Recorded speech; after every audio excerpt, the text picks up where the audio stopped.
Hello and welcome to the JB&M Sports Fanatic channel. What's good with you? And so, yeah, we've got XFL finishing out week 2 here. And we've got the Renegades versus the Roughnecks in this one here. And so both of these teams, hey, they won in week 1 and they want to keep this going in week 2. The battle within the state of Texas. And so we'll see how this one plays out there. Bob Stoops versus Wade Phillips. Man, this is going to be a good one right here. And so I'm looking forward to it. And we're going to find out who's the best XFL team in the state of Texas. So kickoff about to be on the way, and let's see how this one plays out. So it looks like the Renegades will get the football first. Houston's about to kick things off, and kickoff is on the way. So this one is now officially started, and we have a return here. Let's see, he's at the 20 and brought down at the 25-yard line, and so that's where we're going to start off here in the first quarter for the offense in the Renegades.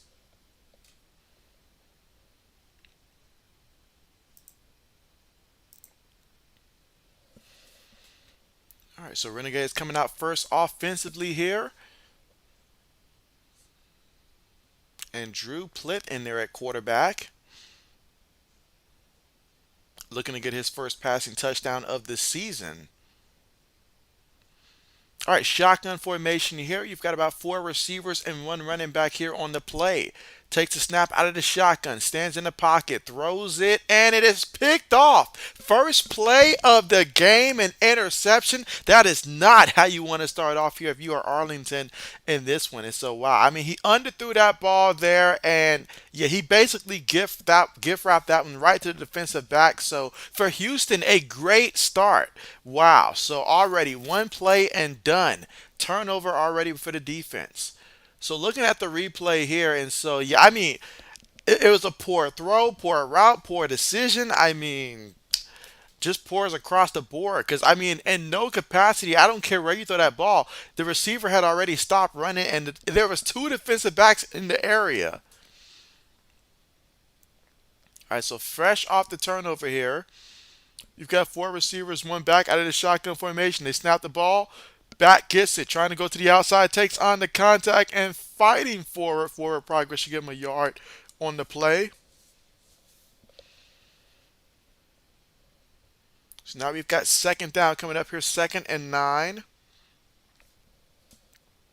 Ball at about the Arlington 43-yard line. And so Braden, what's good with you? All right, so here we go. Shotgun here for the offense in Houston. They take the snap out of the shotgun, pressure up the middle, and he throws the ball, and his receiver gets it. He got hit while he threw that one, but nice play. And the receiver takes it to about the 27-yard line and a first down here for the Roughnecks.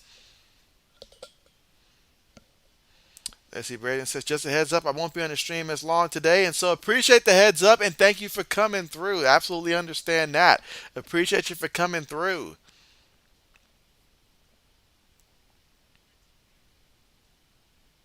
All right, so here goes the offense. Receiver goes in motion. Shotgun again. 4 receivers on the play. They snap the ball, give it to the back on the draw, and the back up the middle off the right guard, and he's going to pick up a solid 4 yards on the play. Second down coming up here. So fresh off the turnover, I mean, you get a turnover in the first play of the game if you're Houston, and now an opportunity to get the first points in this one as well. You're feeling good.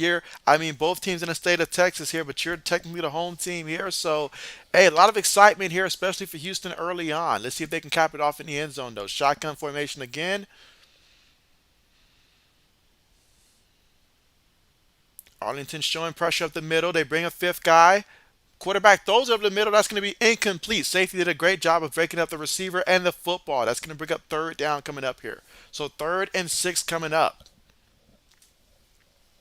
Let's see. Braden says this weekend will be known as the buzzer beater weekend, and so absolutely, absolutely, yes, yes.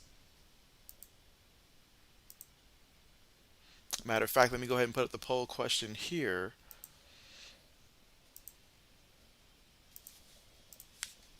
All right, so here we go. Key third down here. Third and six. Takes a snap out of the shotgun. Defense sends five. Quarterback throws it, and poor throw on that one. Incomplete. Fourth down coming up. So what started off with so much momentum from the turnover, and they were moving the ball there, but ultimately the drive stalls out. So that should bring out the field goal unit.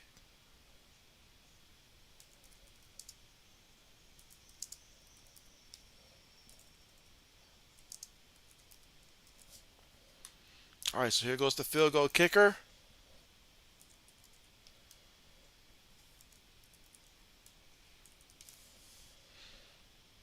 Kick is on the way and right down the middle. No doubt about that one. 42-yard field goal attempt is good.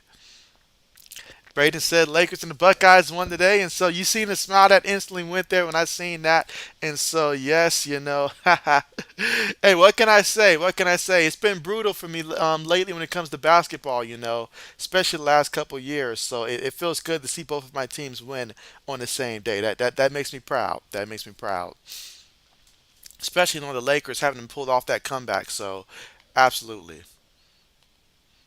But again, we're right now at the commercial here, and the Roughnecks lead this one 3-0 in this matchup here. And so we'll see what the Renegades do with the football next time out, and hopefully they'll protect the football when they get another opportunity.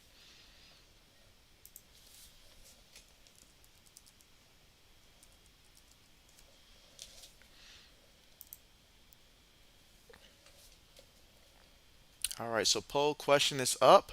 Who will win?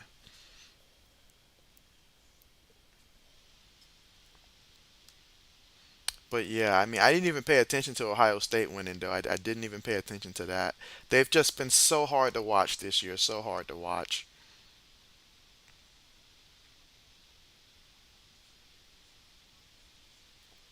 And did it against Azure Shack's team as well. All right, but again, still at the commercial here.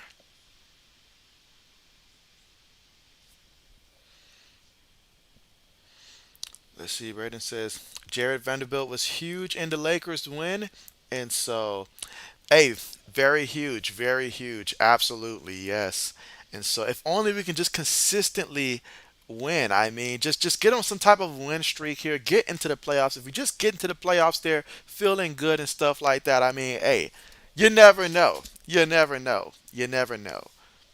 But I tell you what, though, the medical staff, though, they need to hire me because I need these guys to stop getting hurt and stay out there. Like no more tweaking ankles out there, all that stuff.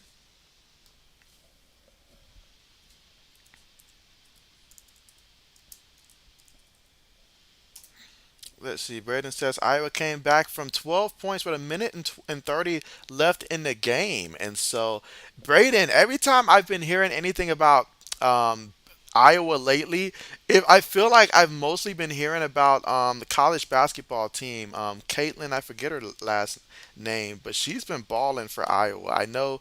I mean, I know what she did to Ohio State women's college program, and so Caitlin's been on it. I mean, that is a name that definitely I'm hearing more and more at more. I'm sorry, more and more of as of late. Caitlin Clark. That's right, Caitlin Clark. And so she has been balling for the Hawkeyes.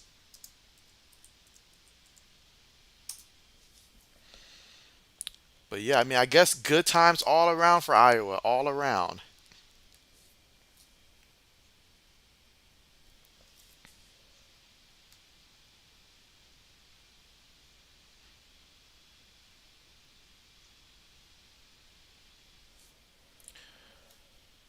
All right, so kickoff on the way. Houston kicks it off again. Let's see what Arlington does this time with it. Picks it up at the 5 and makes the first guy miss and brought down at about the 25-yard line. Now, there is a penalty out there. And so let's see. Saturday Pro, Mike, what's good with you? What's good with you? How are you doing? And you say you're a JB fan. Appreciate that. Rock, what's good with you? You say best play by play on YouTube. Appreciate that and appreciate you. How are you guys doing? And who do you guys like in this one?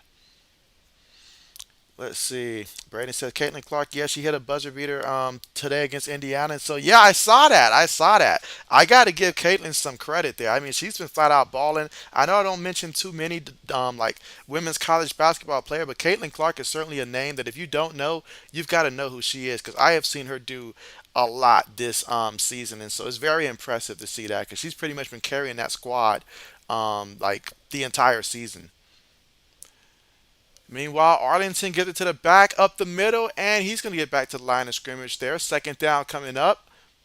Again from their own 9 yard line. Yeah, she put up like 34 points, 9 rebounds, 9 assists, all that in under 40 minutes.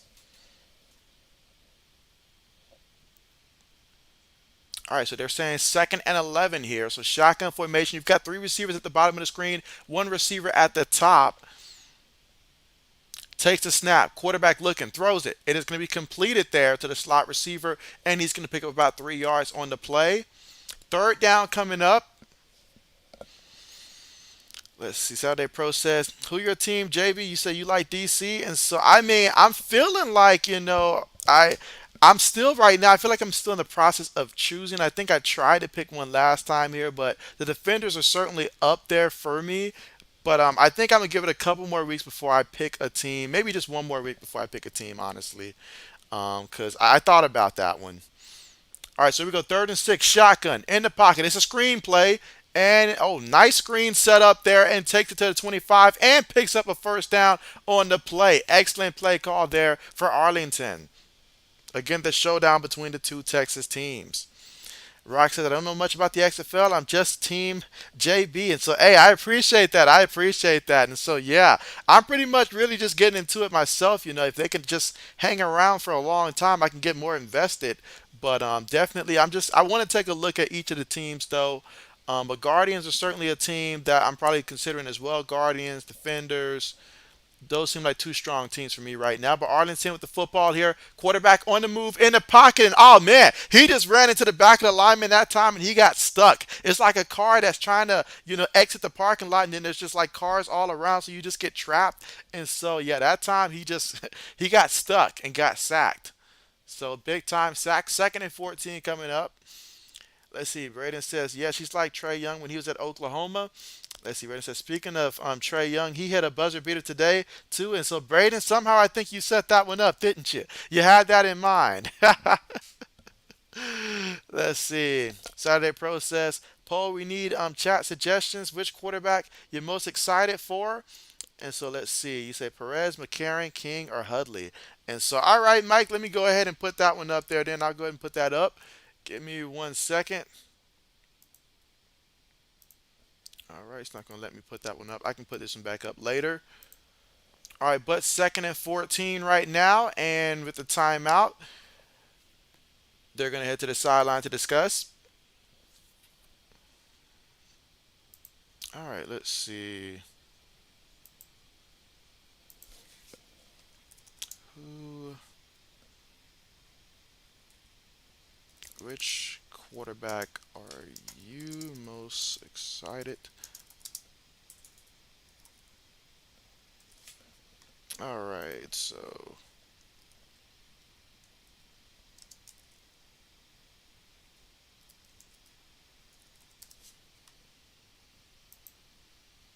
all right, yeah. So meanwhile, second and 14 in the pocket, quarterback on the move, but brought down from behind. I mean, this defensive line is just way too fast right now, and they're getting back there and getting after it. So now we've got third down coming up here. Third and long is going to be a scenario here for Arlington.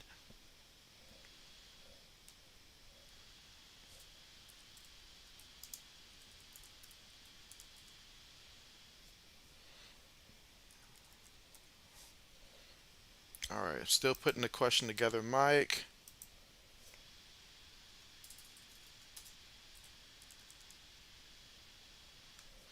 All right, third and 15. And oh, man, talk about a jailbreak. I mean, he's getting brought down again. This defensive line is already way too fast, and that is a major problem right now for the Renegades because they cannot contain the floodgates right now. that's coming on defense. I mean, these guys are getting back there, getting after it, and so this offensive line is going to have to step it up if Arlington's going to have a chance to win this game. Braden says McCarron has been balling. All right, almost done with the question.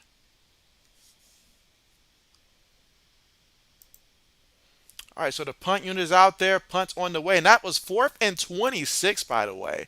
Catches it midfield, already at the 40, cutting back, opposite side. He may have some room to work with. Excellent job. Still on his feet here. And so, oh man, if his teammate wasn't so busy looking at him and actually threw a block, then maybe he could have made it all the way. But there is a penalty right now. So we'll see what that is. But what an excellent return right there by Likely.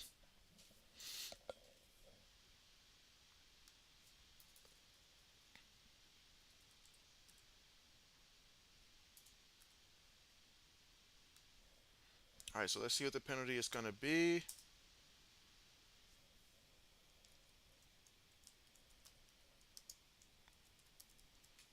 All right, so poll question should be good. Let's see. Did I put Ty? I put Tyler. I put Tyler Hudley up there.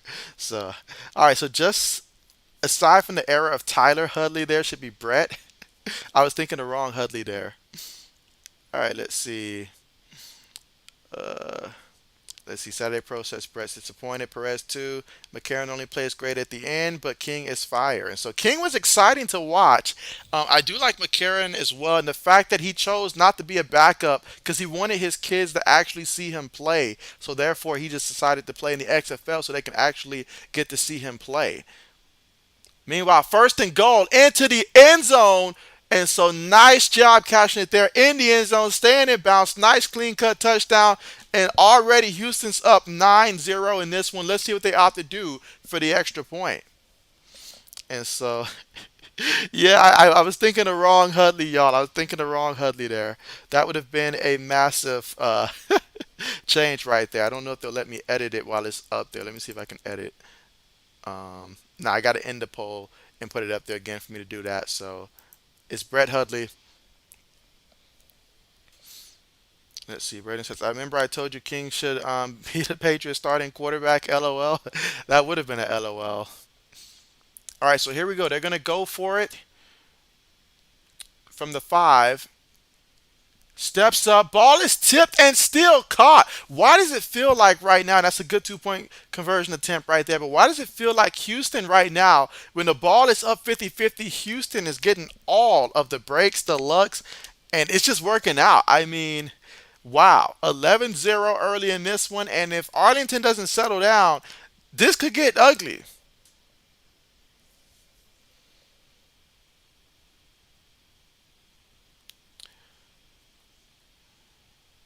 But what a play.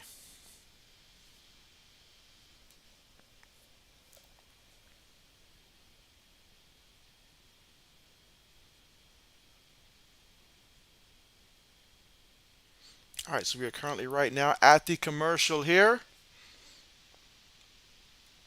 And so, despite the fact that the Renegades got the football first in this one, you have the Roughnecks up 11-0 in this one. And so, I mean, Renegades, the offensive line is struggling tremendously. The speed of the defensive line is too much. And then on the first drive, when he threw that interception on the first play, that was a bad sign right there for Arlington. So, they have got to wake up here. They've got to wake up.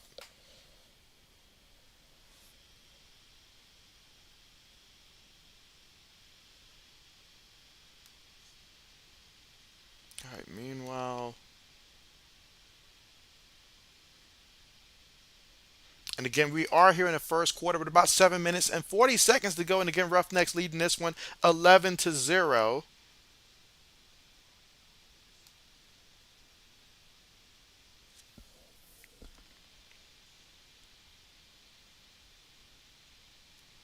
All right, so let's see.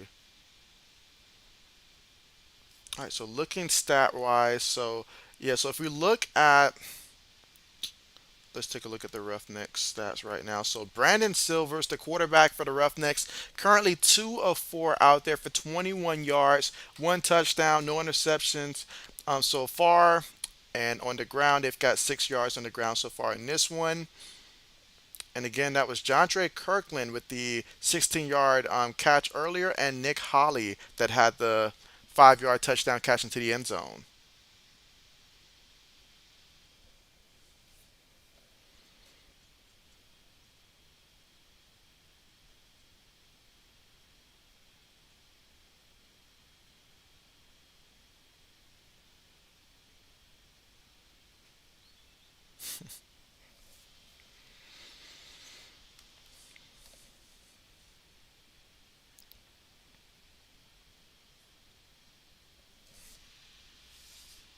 Let's see. Meanwhile,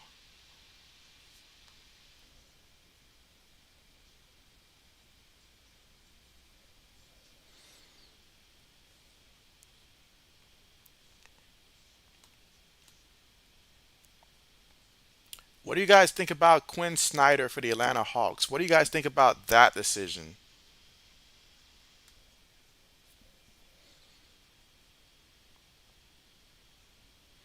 And so, Edward, what's good with you? What's good with you? How are you doing?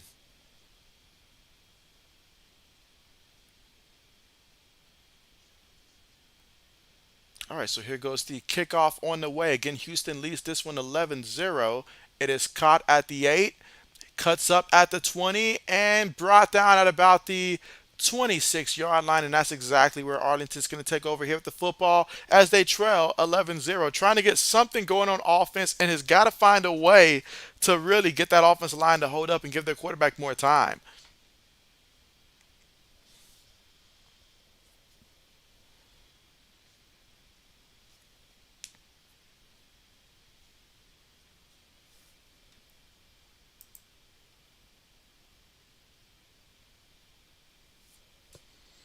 All right, so here we go. 7 minutes and 34 seconds to go here in the first quarter of play. Two tight ends, one back in the backfield. They give it to the back off the right side, and they get him immediately there. There is a penalty, however, so there is a penalty. Let's see. Edward says, "You're good. You're upset. The Guardians lost, but happy Jake Paul lost. LOL." And let's see. Braden says, "Hey JB, are you going to do a bracket challenge again for March Madness?" And so, absolutely, absolutely, yes. Most definitely, we'll be having that. So make sure you guys do your research because JB's going to definitely try to win this year. I made a mistake last year. I invested too much in the Big Ten, and that's a big mistake when you do that come tournament time. So JB will not be doing that same mistake again. It says it's a good hire for the Hawks, and so yes, I agree. I agree. All right, so here we go to the shotgun. Looking. Quick pass there to the receiver, trying to cut upfield. And nice pick up there. He's about a yard and a half shy of that first down marker. 7 minutes to go here in the first.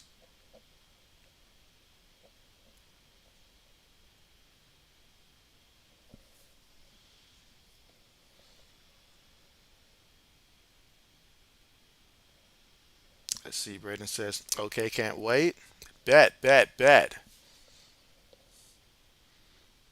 All right, so we got 2nd and 12 coming up here after. All right, 2nd and 12. Takes the snap out of the shotgun, pressure up the middle. He throws it incomplete. Incomplete. That's all he's been seeing all game long so far in this one is pressure in his face, and that doesn't seem like it's going to be changing.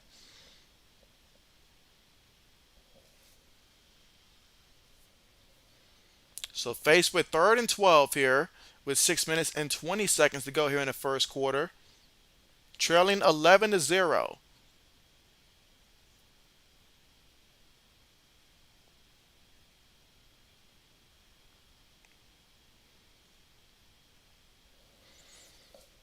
All right, shotgun formation here. Takes a snap. Pressure up the middle. Side steps. Throws it. And it's going to be. Is it a catch? I'm thinking incomplete, but let's see what they say. Oh, they're going to give him that catch. Let's see the replay here. Ooh. That is at least a good effort, if nothing else. Yeah, incomplete. Incomplete.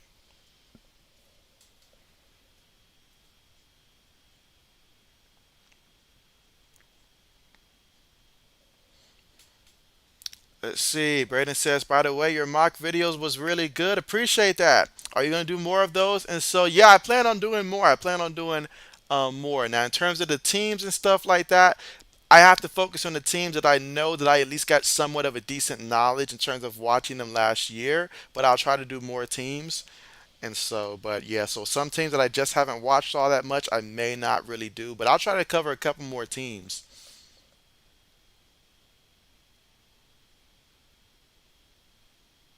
I love the one that I did for the Patriots though. I do love that mock draft though. Like I feel like that was a great mock draft. There was one or two picks that I really was hoping that I can get away with moving back and like cuz like I wanted to get a tight end, one of the top 3 tight ends in the draft, but by the time I got to my pick, the Giants kept jumping in front of me. I think it was the Giants that took the tight end that I wanted to take, and then it was just all the tight ends got took off the board that I wanted. So I ended up having to wait till really late to take a tight end.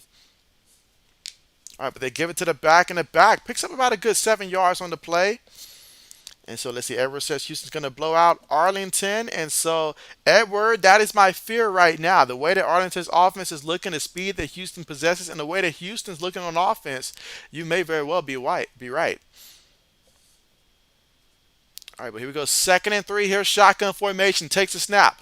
Fakes to the back. He keeps it himself. And he's going to get brought down 1 yard shy of the first down marker. So 3rd and 1 coming up. So he made the decision to keep it himself.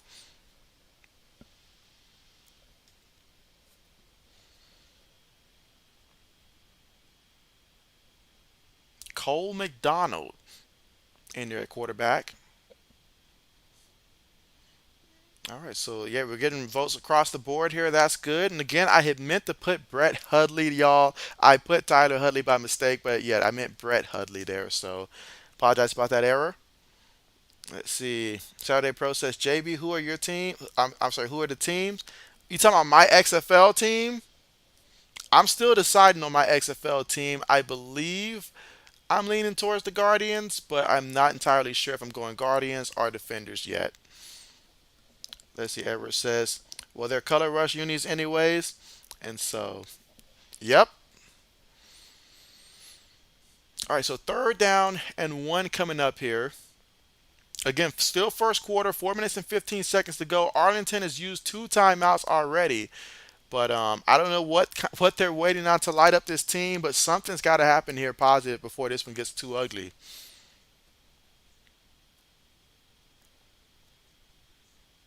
And again, my next stream will be tomorrow, Monday night, Baylor versus Oklahoma State. I will be streaming that one there for college hoops tomorrow. All right, takes a snap out of the shotgun and gives it to the back on the draw, and he gets enough for the first down. Picked up a yard on the play.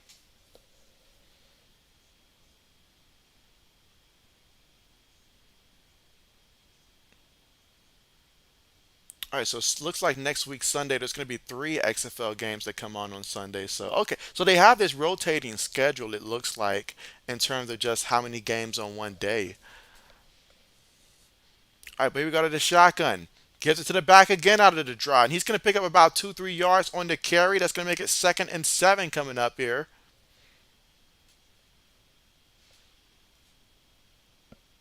Oh man, I see Northwestern lost pretty bad today to Maryland.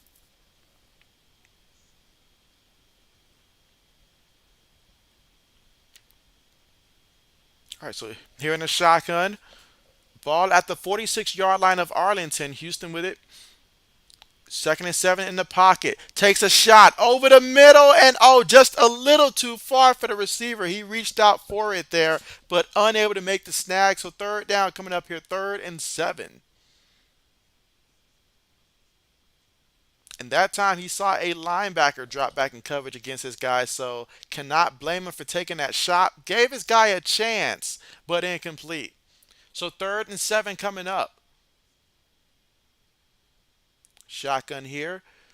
Arlington showing pressure off the edge this time. Let's see if it's going to be actually off the edge or a stint back inside. Takes a snap. Another deep shot here, 1-on-1, and it's going to be incomplete. Incomplete. Looks like they got tangled up. Let's see. Braden says, "Got to go, JB. See you tomorrow." So, yes, see you tomorrow. I appreciate you for coming through, Braden. And you take care and have a great start to your week.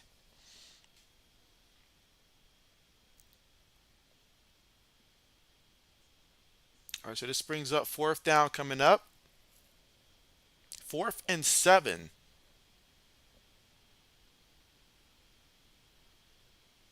Punts on the way.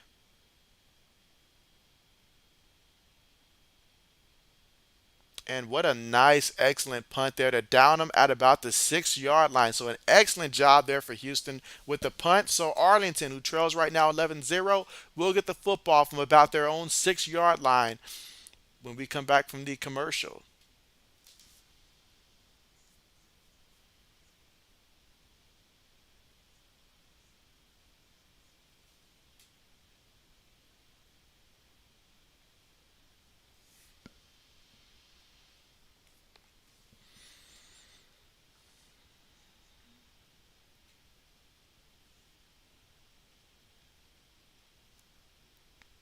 All right, so here we go for Arlington. Quarterback up under center here.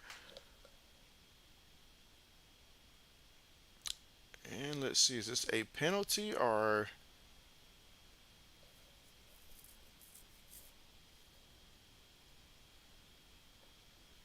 All right, so we have the referees here just talking with the coach here.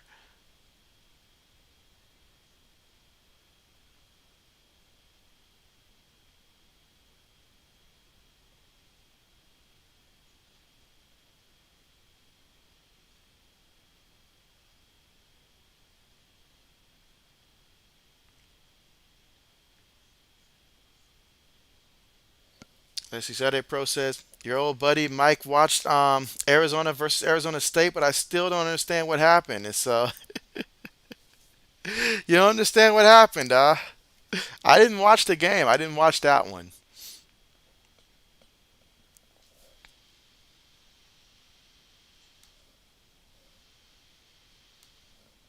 All right, so these referees right now still discussing stuff here.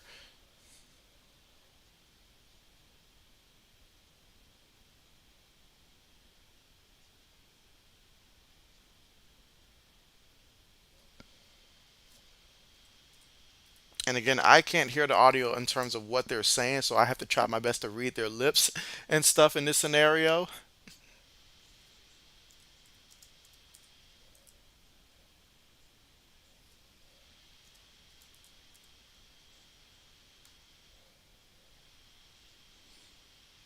Let's see, but yeah, I mean that game ended up being what, 89-88.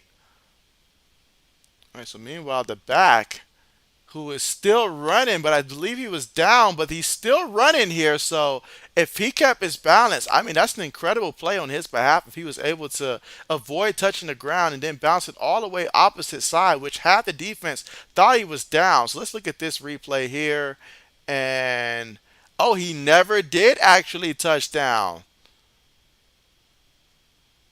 Wow. No elbow down, no knee. So he wasn't down then. So excellent job, I guess, going reverse side for 3 yards though. All right, so shotgun here takes a snap and get it to the back in the back, trying to bounce to the outside and takes on the contact there, but picks up a yard on the play.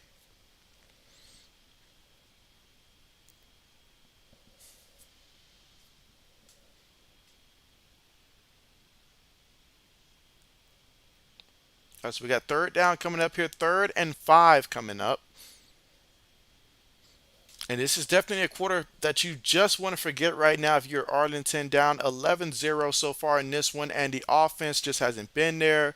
Offensive line has had the difficulties, to put it nicely, so far in this one. But here we go, 3rd and 5, trying to keep the drive alive. Takes a snap out of the shotgun, 5 wide, throws it, and that's going to be a nice pitch and catch and a first down, brought down at their own 22-yard line. Now there is a penalty thrown.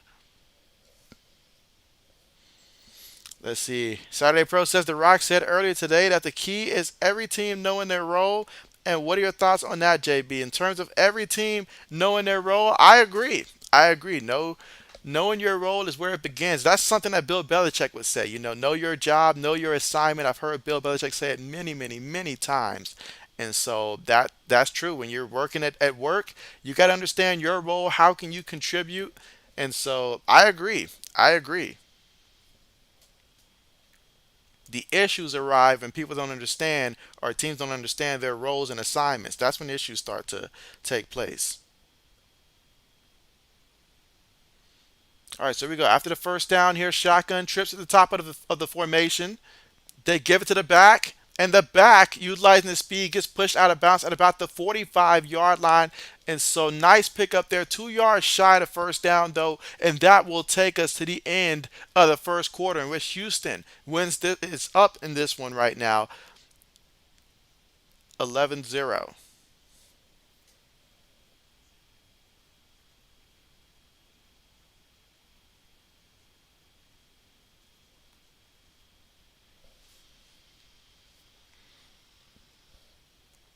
Now, I know that my scoreboard here says 13-0.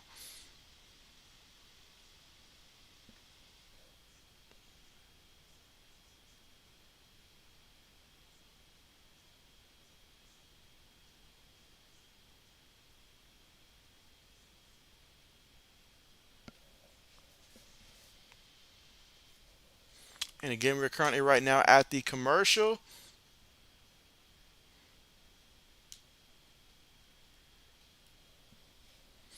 Let's see, Saturday process, where's 80s? And so yeah, I did reach out to 80s like earlier last week to see if I could hear back from them, but I haven't heard anything yet. But the moment that I do, I will definitely let you know. We've definitely got the 80s tracker out there, so definitely on the outlook for them.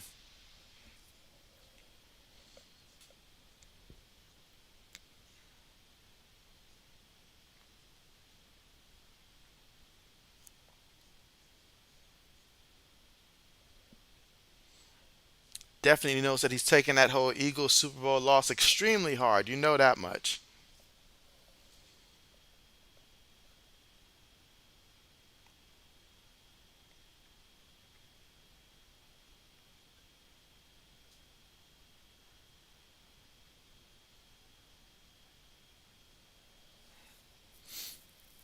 All right, so with 4 votes we will go ahead and end the poll there.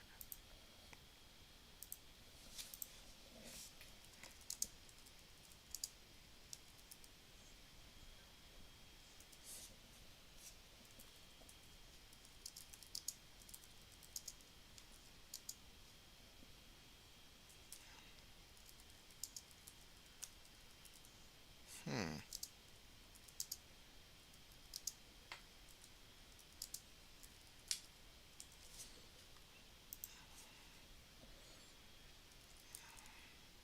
All right, just putting together another poll question here. And so, Jake, what's good with you? How are you doing?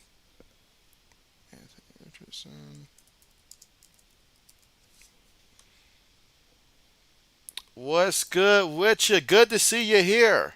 I hope all is well. Let's see.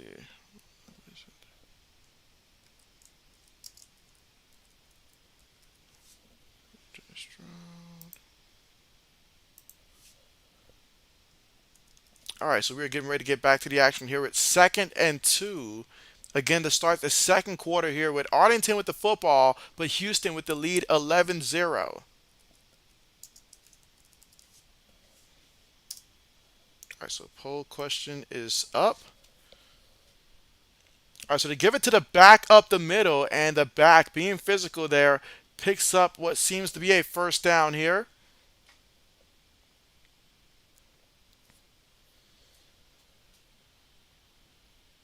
And so this drive right here, they're actually getting a couple first downs here, and I feel like adding the run game would definitely help them out because the offensive line has just been getting beat by the defensive line. Now Arlington, they've already used up all three of their timeouts so far here in this one. So at 14 minutes and 30 seconds left to go in the second half, they've got to go out there and execute. All right, so you got the Lambo back. Bet, bet, bet. Nice to know it's out the shop. That's what's up. Meanwhile, in the pocket, throws it near the sideline, and so that's going to be a catch. Was it inbounds, though? They say incomplete. But it was a nice effort, though. You say, where's Old Man? And so that's a great question. I have not seen O just yet here, but hopefully he'll be able to tune in today at some point.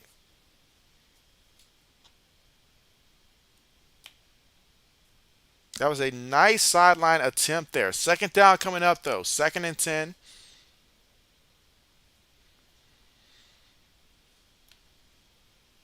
All right, so the referees right now are discussing.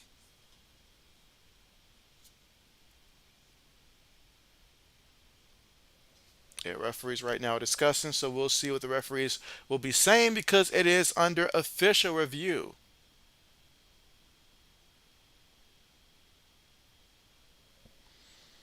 Let's see. So you got to go. You'll be back in a little bit. And so, hey, appreciate you always coming through, Jake, and looking forward to seeing you back later.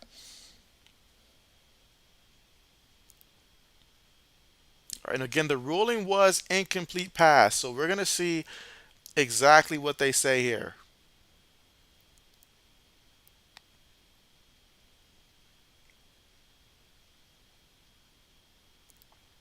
All right, so the play stance is called after further review. So it is indeed an incompletion. Was a nice effort, but it was still incomplete.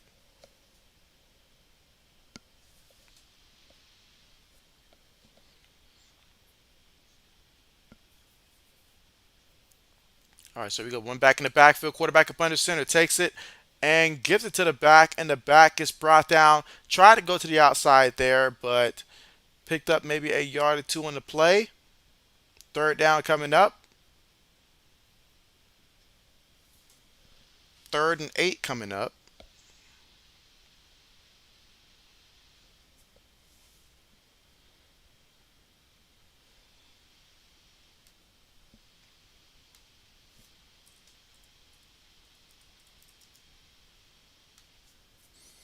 All right, so third and 8 here. Again, 13 minutes to go here before the half.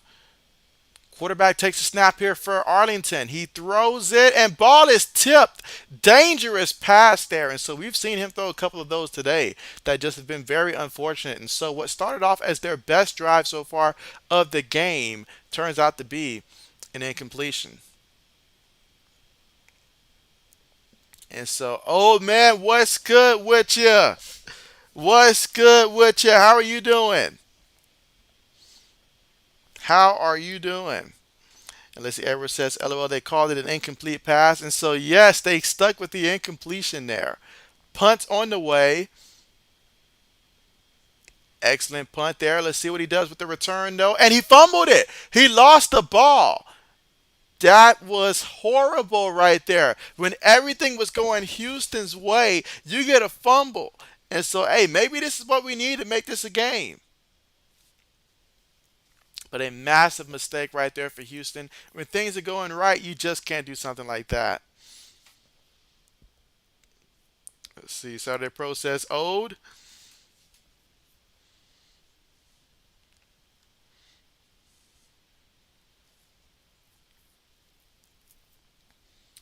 But yeah, you guys, make sure you guys do take some time and check out, the mock drafts that I did do. Particularly, I'm very curious about how you guys think my Patriots mock draft was that I did earlier today. Meanwhile, pass there completed, it looks like. But let's see if they're going to call it incomplete. Nope, they're waving it off incomplete. So another incompletion. And so Renegades gifted with an opportunity here, but an opportunity is only what you make of it. So let's see if this offense can get some points here in the form of a touchdown. Let's see. Old says, good, a little drunk, but you're not, but you're doing good, and so glad to hear you're doing good. Party was fun and got hot water in a new place, and so hey, that's what's up. That's what's up. If a place doesn't have hot water, it doesn't have JB. JB does not. JB needs that hot water. All right, so giving it to the back there, and the back off the left tackle picks up a yard on the play. A lot of words being exchanged here between these two teams. Third and 9 coming up.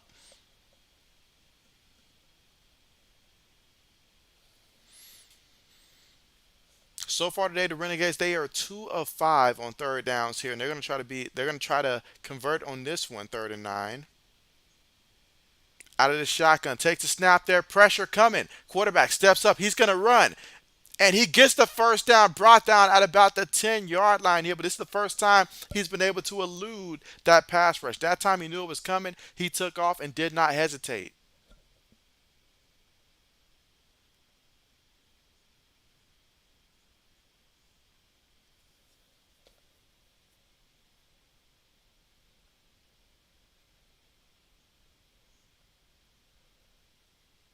All right, so first and goal, quarterback up under center, snaps the ball and gives it to the back, and the back is going to take it to about the 6-yard line. Picked up about 4 yards on the play.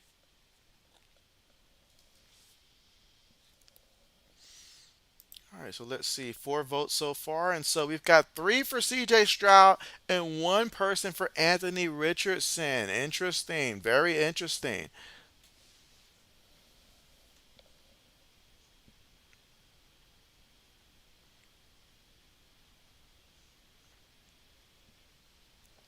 All right, here we go. Second and goal out of the shotgun. Takes a snap. Throws it short. Receiver got to make somebody miss. Trying to drag defenders here, but only picks up 2 yards on the play. That's going to make it third down here. So a big third down right now for Arlington. You've been down this entire game here, mistake after mistake, but finally here in the second quarter, Houston makes a mistake, so you have an opportunity to capitalize off of that mistake and try to get a touchdown.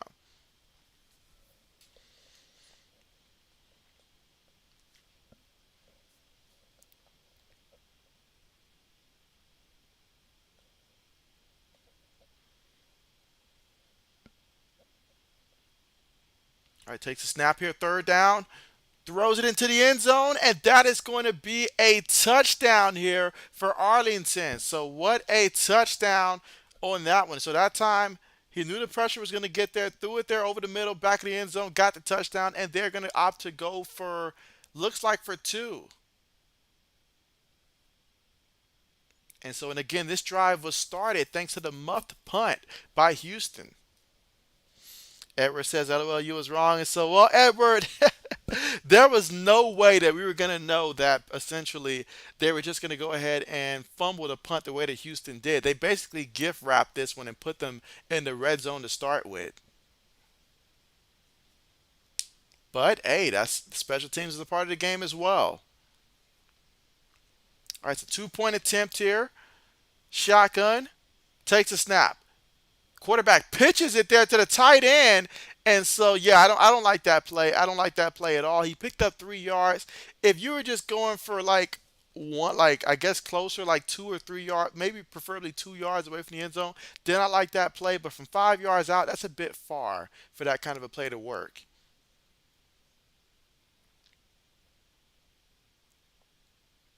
But our score right now is 11-6. But Arlington on the scoreboard here. Edward said, did he say blowout? He meant a good game. He meant a good game. No one here is going to hold it against you.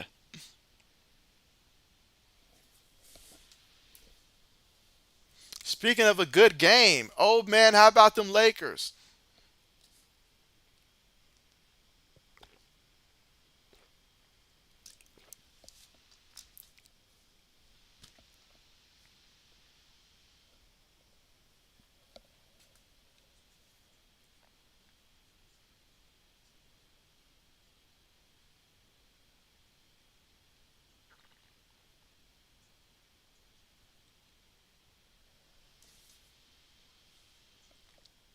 And again, we're currently right now at the commercial.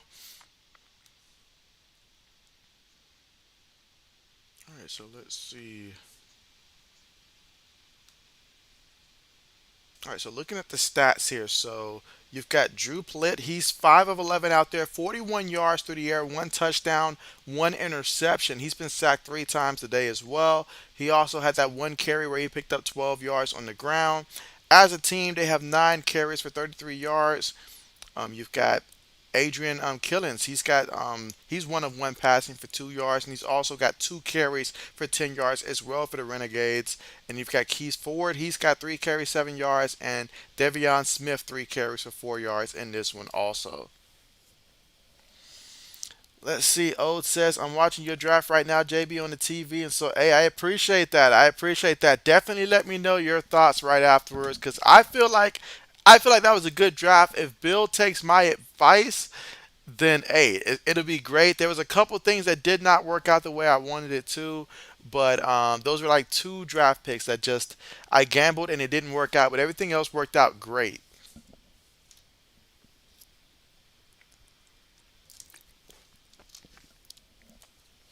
You say you definitely see the coach trading up, and so yeah, I see the coach trading up.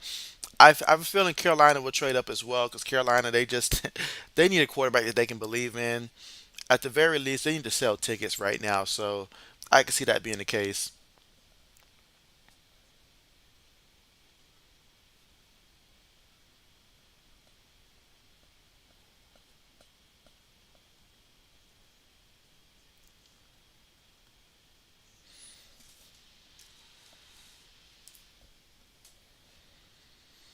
All right, so getting ready to get back to the action here. And again, their last drive was 6 plays, 23 yards, and a touchdown for the Renegades.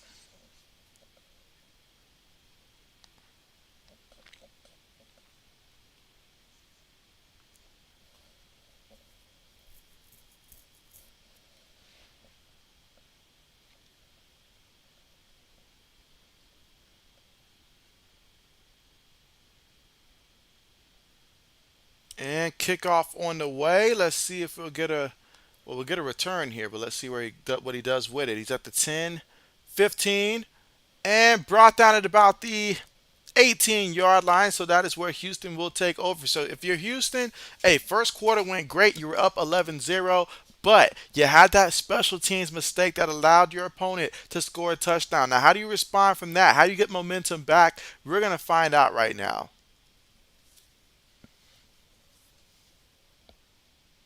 And so let's see. So you're not the only one who likes Elijah Cansey. And so yes, I mean especially when you look at the defense alignment inside the interior, like just the interior and stuff like that. I mean, you got to grab one if you're Detroit early on. You've got to grab one, especially knowing you got that second first round pick coming up later on. You can get a cornerback most likely with that second one, like a Joey Porter Jr. or something like that. So absolutely.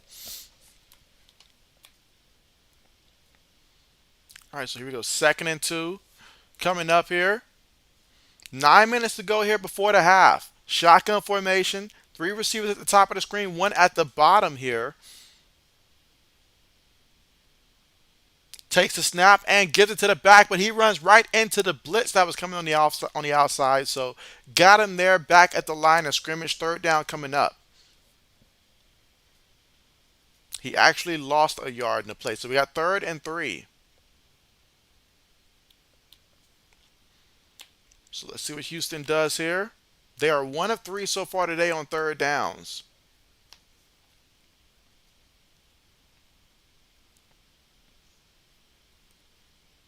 All right, so we go to the shotgun. Five wide. Takes the snap, looking, throws it, and it's gonna be in. Let's see, that's incomplete. That's got to be incomplete, right?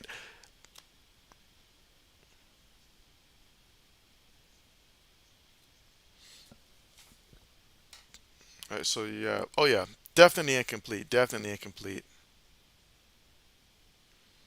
All right, so we got fourth down coming up here, fourth and three for Houston. So that's gonna bring out the punt unit.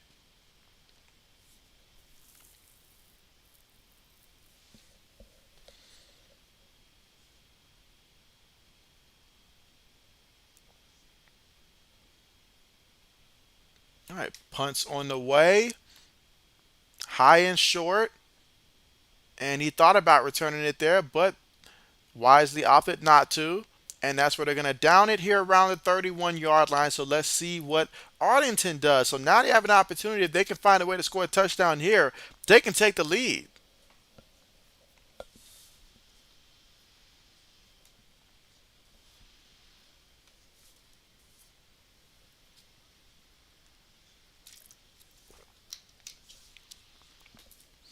You said, let's go, JB. Had a great pick for the Patriots. Can't go wrong with another Jones. And so, absolutely, absolutely. I agree with that. I agree with that. Yes, I agree with that.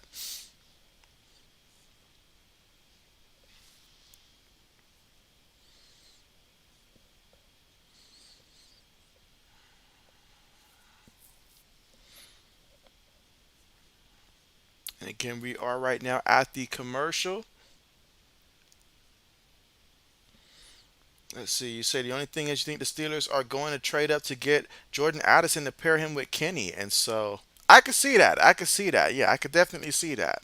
Absolutely, I could definitely see that. Yeah, but wait till you see the one that's the Patriots 7 round mock draft. Wait till you see that mock draft. That one is the one that I'm most proud of.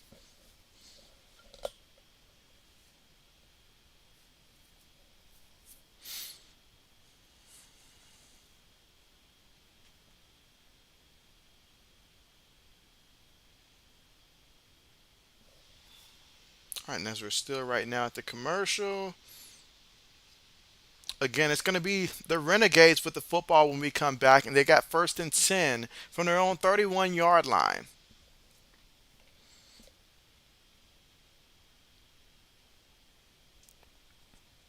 Let's see. Old man says, other than that, liking the draft so far, and so bet. Bet. I could have done a couple more trades, though I could have done, but I just wanted to get the ones that I felt like really strongly. I knew that they were going to trade up for a quarterback. Those are the ones that I wanted to do.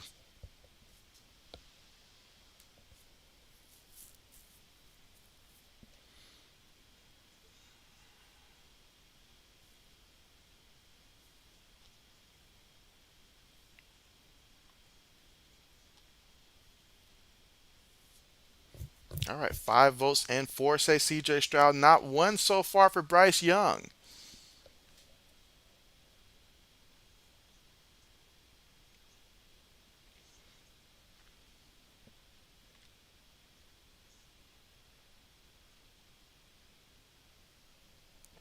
Carmichael, what's good with you? What's good with you? How are you doing?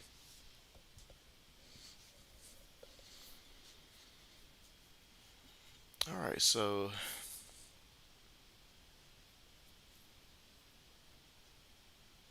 yes, how are you doing? All right, so here we go. Shotgun formation here. Arlington throws it to the receiver who was running the slant there. Incomplete. That's going to make it second down. Coming up, second and 10 from their own 31-yard line. 7 minutes and 20 seconds to go here before the half.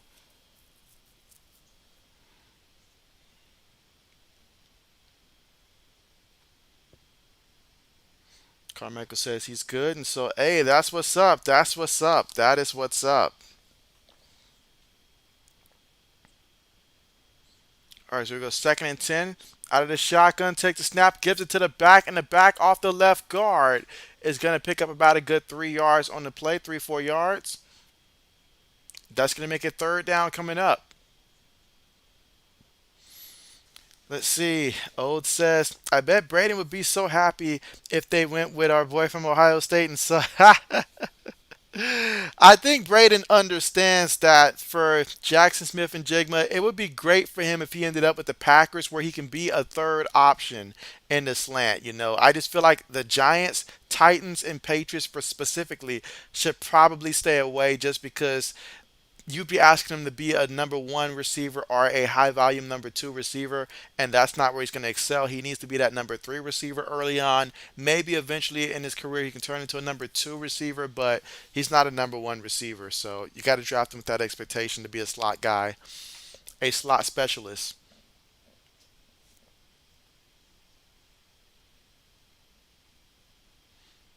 All right, but we got fourth down here. 6 minutes to go before the half. And again, the score right now still Houston 11, Arlington 6. As Carmichael said, had a lot going on today. He was trying to watch LeBron, and the news took over because of the weather tornado warnings. And so, oh man, hope everybody's safe over there. Meanwhile, the return. Look at the speed. He fumbled the ball. What in the world? Are you serious now? Two fumbles on the punt return for Houston? Wow. Wow. This is terrible. I mean, this is terrible. I mean, this is ouch. Someone's not going to be returning punts anymore after this one.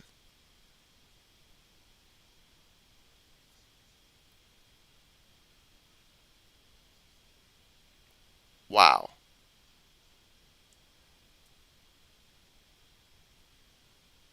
Wow. That is crazy. Leslie Carmichael says this is a score you don't see a lot. And so, yeah, you're right about that. And you say it's okay now, just rain and rend. And so, I mean, but look at that. I mean, you got to protect the rock, especially when you're on special teams here. It's so like the momentum that switches when you fumble the ball like that. And this is the second fumble. But Arlington with another gift. Play fake. Looking to take advantage. And oh, nice throw right there. Excellent throw. It's pretty much glided that football right there to him. Goes out of bounds at about the 15-yard line. So Arlington taking advantage of the turnovers. And turnovers have come in a premium in this game. Let's see. Oh, so I had to remind the Cowboys picks.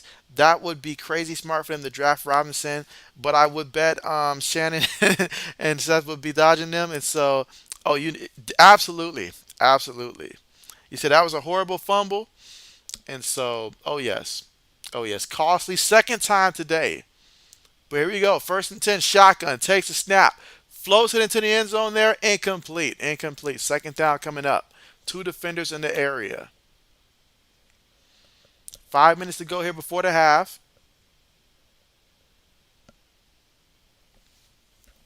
All right, let's see. Carmichael says you got a project in science tomorrow about Jupiter, and you have to present. So you chose your smart friend, and so nice, nice, nice.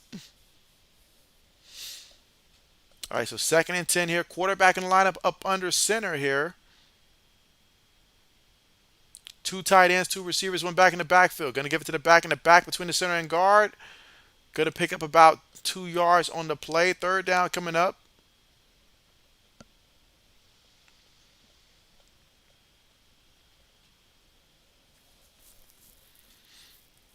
So we got third down coming up.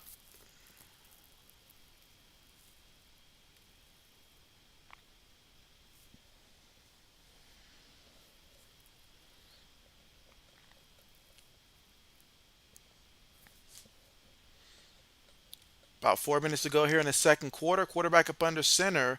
Takes a snap, play fake, looking, throws it. And it's going to be caught by the tight end who's going to get into the end zone for the touchdown. So just like that, guys, Arlington has taken the lead here. And so, wow. I mean, first quarter was all Houston. Second quarter is all Arlington here. And so, wow, the battle between the two Texas teams just got that much more intense.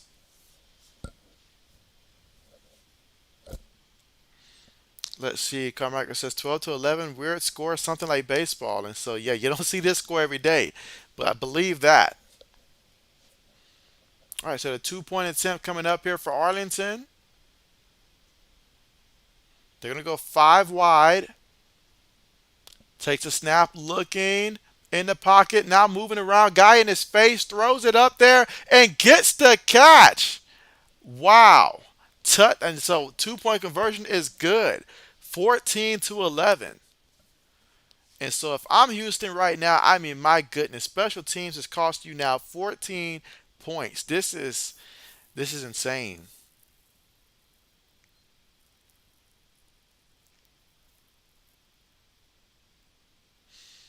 Let's see. You say you'll be back in like 10 minutes. And so, okay, bet, bet, bet. Or as soon as you can. And so appreciate the heads up. Appreciate the heads up. So with 3 minutes and 52 seconds left to go in the first half of play, it is Arlington that now leads this one 14 to 11. And just like that, Drew Plitt, who threw an interception on his first pass of the game, he's now 7 of 16 out there. And hey, he's got two touchdowns and one interception.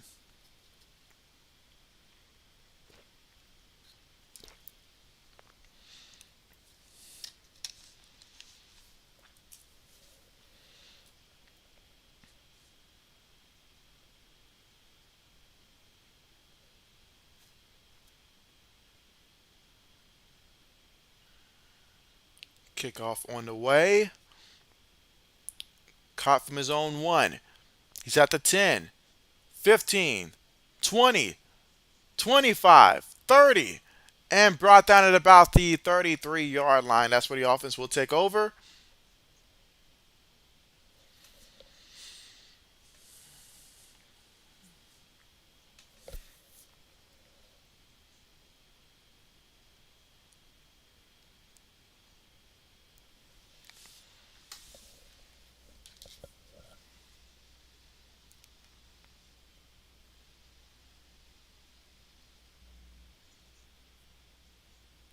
All right, so here we go. First and 10 for Houston. Shotgun formation. Four receivers, one back. Takes a snap. Shotgun looking. Has time and throws it up there. It's going to be incomplete. So just do that one to get rid of the ball there. Let's see. O says you did good on all teams. Draft. I'm about to start yours with the Panthers. So hey, I appreciate that and really looking forward to seeing the Patriots one. Absolutely. Let me know that one. Absolutely. But appreciate that. And so UB, what's good? What's good? You say, do I like the kickoff rules? And so I actually do like the kickoffs because then we actually have guys returning kickoffs. Whereas in the NFL, most times there's no point in returning it honestly, unless you're just really feeling it and just feel like bringing it out. But honestly, I like it. I like it. It's a chance for them to bring out the ball, so I like it. How do you feel about it? And again, what a game that we currently have right now in this one. And let's see, 6 votes in, and five say CJ Stroud will have the best success. As a Buckeyes fan, nothing makes me more proud than to see that. Meanwhile, the pass there to the running back incomplete, and even if he had caught it there, it would not have been a big pickup anyway. Second down coming up here, second and 10 for Houston. And if you're Houston right now, I'd definitely be a little irritated right now because you're doing everything right except for special teams because somebody keeps fumbling the ball on kick returns. All right, but here we go. Shotgun formation here, second and 10 from their own 45-yard line. Takes a snap out of the shotgun, pressure up the middle, throws it while getting hit, and has a guy, and oh, he almost threw an interception. That was dangerous. Let's see, UV says something different. And so, yes, and that's what I love about the XFL. You know, they bring something different to where the NFL can be like, okay, I like how they did that. We want to incorporate something like that here. If it works, it's a great way to test out all of these rules. I'd rather them do that than to wait to, I don't know, a Hall of Fame game or a Super Bowl game or something like that and try to test out in the NFL. So this is the perfect place to test them out.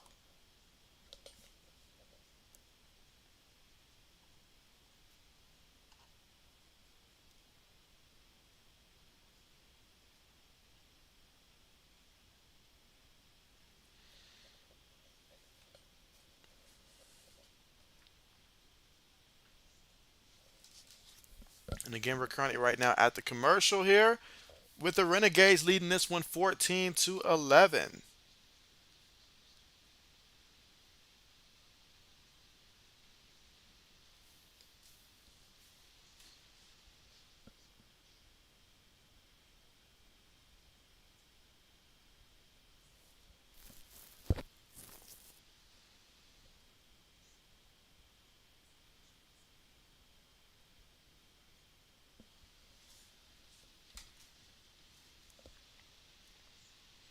All right, so right now looking at Houston so far in this one. So Brandon Silvers is 4 of 12 for 41 yards, one touchdown, no interceptions, has not been sacked today. Rushing wise, Max Borghi, he's 4 carries for 8 yards so far in this one. Bryson Alaney, he's 1 carry for 7 yards in this one as well. Garrett Owens, 1 carry, 2 yards. Cole McDonald, 1 carry, 2 yards so far in this one.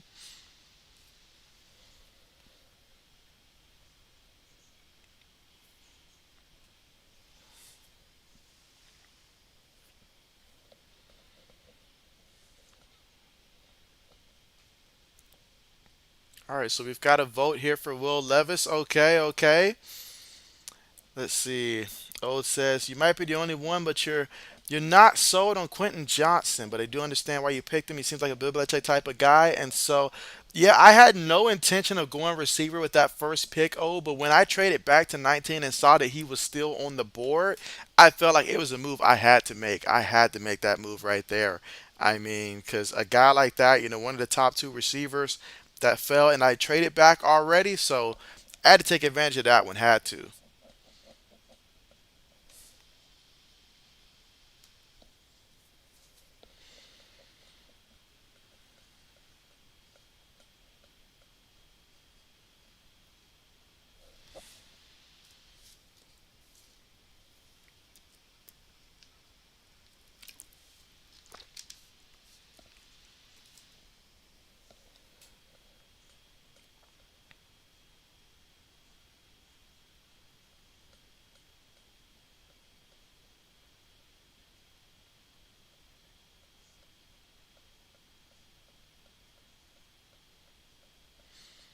Let's see, UB said, had to take him. Nice if Pats could pick him. And so it would be.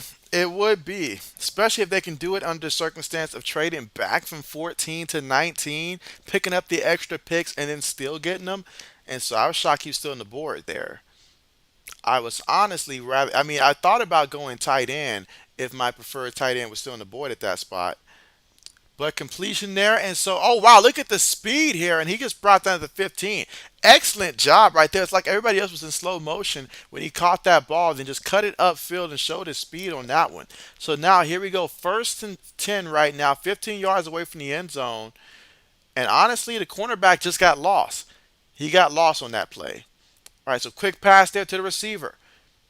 And he's going to pick up about 3 yards on the play. The ball did come out, and he's still running. They let him run and takes it to about the 45-yard line. So Houston just cannot hold on to the football. And you know what that means. If you don't hold on to the football, you don't hold on to the win. And so it's just been the case. The turnovers, particularly fumbles, has been killing Houston so far in this one.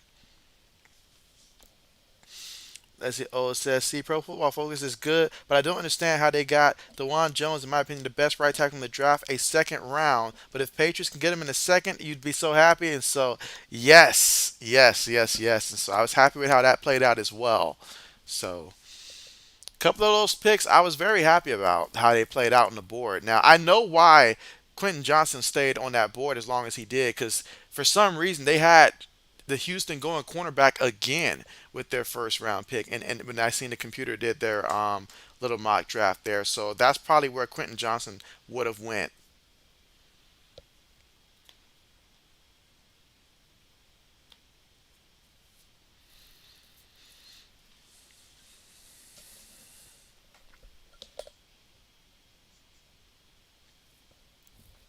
Let's see.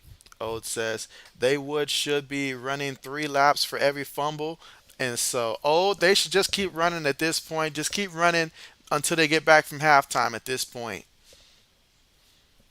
All right, so they're looking at the replay, or at least right here. I don't know if this is the official challenge here.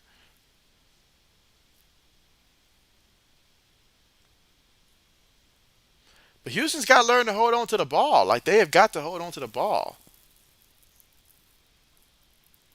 I guess it's contagious. Once one guy starts fumbling, it just carries to the rest of the team. I guess.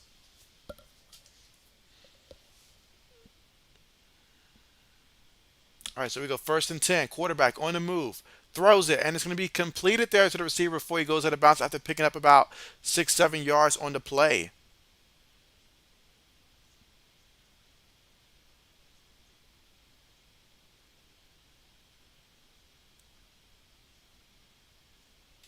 So we got second and 3 coming up, and a minute and 25 seconds left to go here before the half.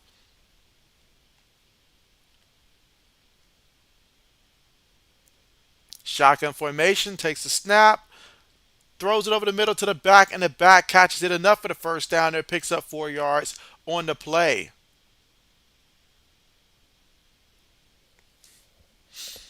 Let's see. UB says bad conditions on the field. And so, you know what? Now that you mention it, I can see it now. Now that you mentioned it. All right, so first and 10. Quarterback on the move. Picks up about 2 yards on that quarterback run. Again, he felt the pressure that time and he just took off. 50 seconds remaining here before the half. Now, there is a player that's currently down right now. Looks like a lineman. So they will stop the clock with about 48 seconds to go.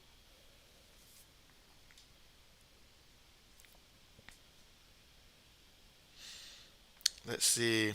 Old says, "Why you taking my guy Chase Brown? Dude's a beast, but does need to work on fumbling." And so, hey, I like the potential there with Chase Brown. And so I remember when AP came out, AP had some fumbling issues and stuff like that. That's something that I'm hoping that he develops out of there. But the kid can flat out ball. Can flat out ball. He just got to hold on to the ball.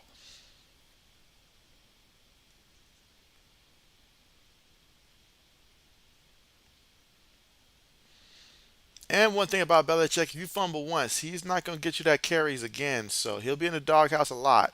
So that's one thing he'll definitely have to work on.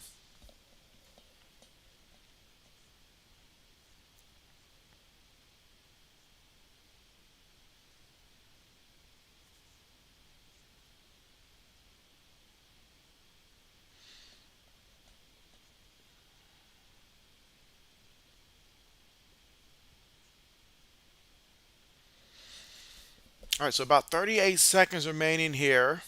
Second and 8.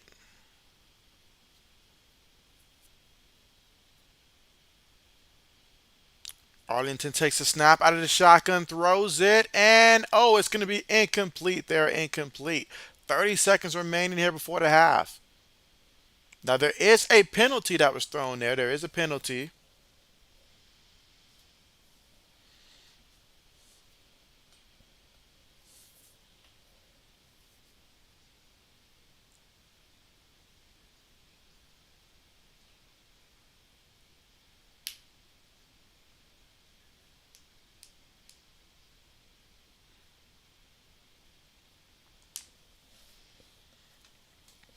Let's see. Oh, it says Harrison Stevenson fumbled also. Heck, Stevenson still fumbles, but Chase Brown, in my opinion, can be a great number two running back.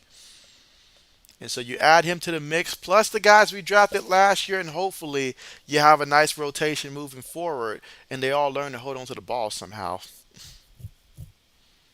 All right, but here we go to the shotgun. Dumps it down low. Tight end gets it, and trying to get back to the line of scrimmage, but he's going the wrong way. That's not going to happen there. Lost a couple yards on the play. We got 18 seconds here. They got no timeout, so got to try to be quick here. 13 seconds, and spikes it with about 11 seconds remaining here in the second quarter.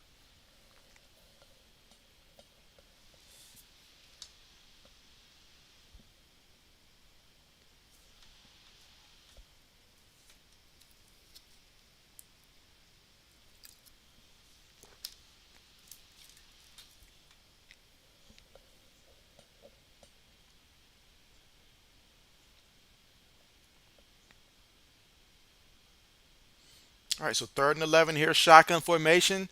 Takes the snap, throws it, and incomplete, incomplete. Leaving about 6 seconds on the clock.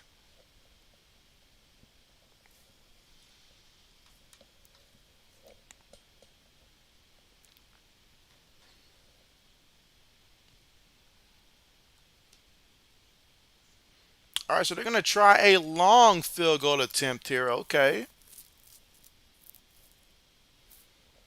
This is going to be a 55-yard field goal attempt here, guys. And so let's see if he can make this from 55 yards out.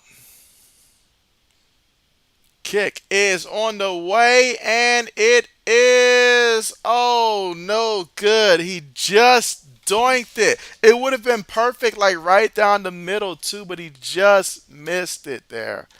While he had the accuracy, just not enough leg to get it through. Wow.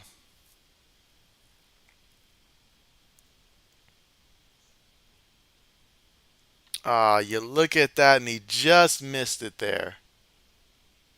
Oh, I'm sorry. That was not even a doink there. That was far short there. Must have been the angle I had there, but yeah, too short on that one. But they gave him a chance, though. Gave him a chance. Let's see what Houston does. All right, so Houston says we'll just go ahead and take this to the half. They take a knee, and that's going to be halftime here. So with the score, Arlington 14, Houston 11 here at halftime. If you're Houston, you are sick to your stomach because you should honestly be winning this game. You should have more than 11 points here, but a terrible second quarter after a great first quarter for Houston. Vice versa here for Arlington.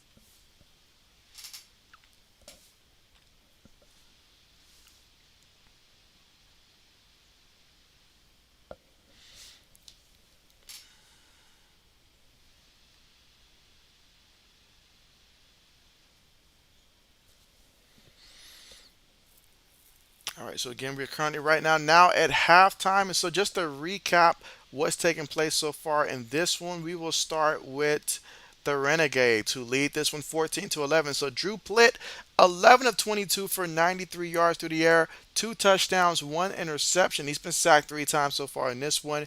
Adrian Killens, he's one of one passing for 2 yards in this one also. On the ground, Drew Plitt is also the leading rusher here for the Renegades. He's got two carries for 14 yards. Adrian Killens, two carries for 10 yards. Devion Smith, 4 carries for 8 yards. And Keith Ford, 4 carries for 8 yards. So as a team, they have 40 yards rushing here in the first half. Receiving wise, Sal Carnelia, he's got 4 catches for 38 yards so far in this one. Davion Smith has 3 catches for 20 yards also in this one. Nate Becker, he's got 1 catch, 13 yards. And Brandon Arcarnado, he's got 1 catch for 11 yards in this one also.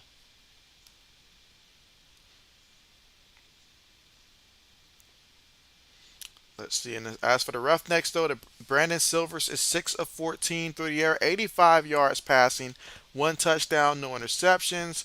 Rushing rise, pretty much Max Berge, he's got 4 carries for 8 yards in this one. Bryson Elaney, he's got 1 carry for 7 yards in this one as well. As a team, 8 carries for 18 yards. Turnovers has been the story though so far in this game though, and Roughnecks have got to hold on to the football, got to stop fumbling it because the Renegades are taking advantage of it, at least in the second quarter.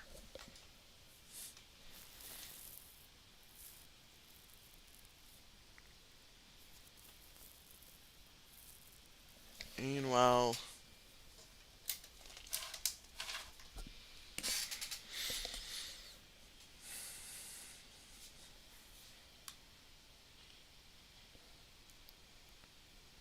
all right, so let's see. Looking at the poll question here, so 55% believe in CJ Stroud so far, winning the poll. Okay, a little bit of love here for Will Levis. Bryce Young, not as much as I thought would be for Bryce Young.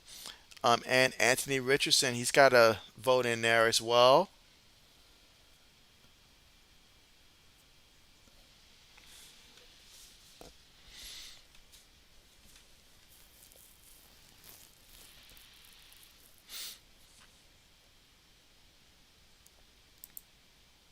All right, so let's see. All right, so here at halftime.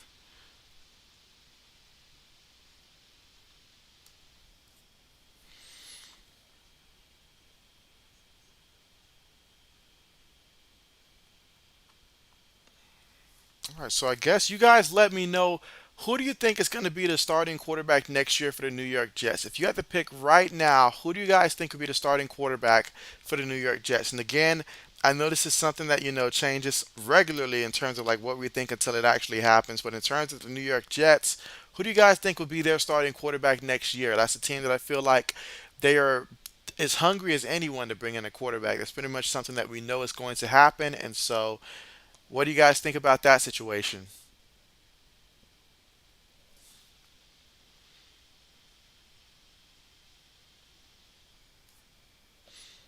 All right, let's see. O says it's going to be Carr, and so yeah, I see Carr being that choice as well. I do see that being the case.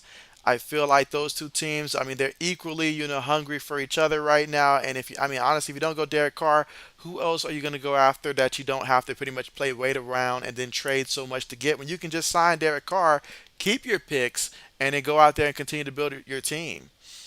You said, but they waiting to see what happens with A Rod first, and so I feel like they would like to, but if I'm the Jets, though, I'd rather just go ahead and get Derek Carr. I mean, you get Derek Carr, he can probably play longer. Aaron Rodgers, his leadership stuff, we all know that's coming to question as of late. How bad does he really want it? And does adding Aaron Rodgers to the Jets make them Super Bowl contenders? Because if I'm the Jets, the only way I make that move is if I believe that this puts us over the top in terms of Super Bowl and stuff like that. If we're doing this just to get to the playoffs, I believe adding Derek Carr is enough to where you can at least get to the playoffs and stuff like that. Perhaps that is still a tough AFC East division, so there's a lot of teams you gotta surpass.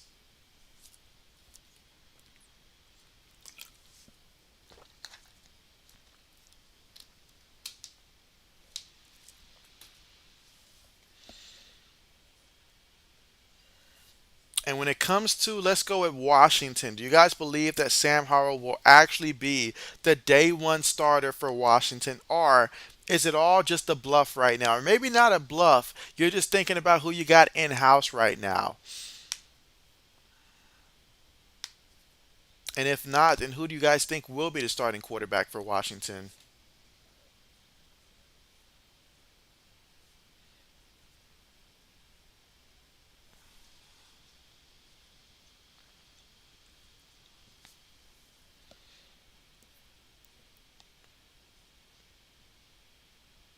I think at this point, though, Washington has just had bad lucks when it came to quarterbacks, honestly.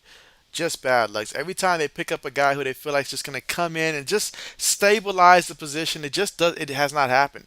It has not happened. They tried drafting, Dwayne Haskins, then they fell out of love with him and stuff like that. They traded for Carson Wentz.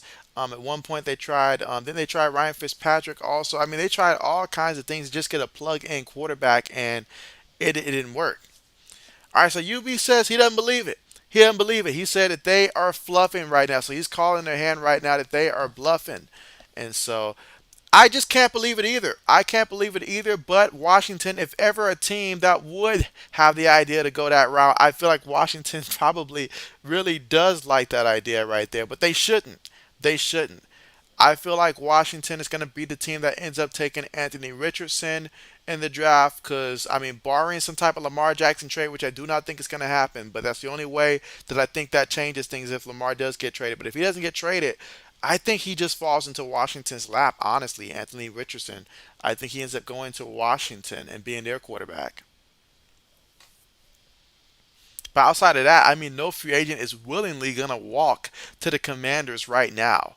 I mean, it's I don't know. I mean, unless you believe in Eric Bieniemy as offensive coordinator, but nobody's going to willingly go to Washington right now. So they're going to have to strong arm somebody to get them there.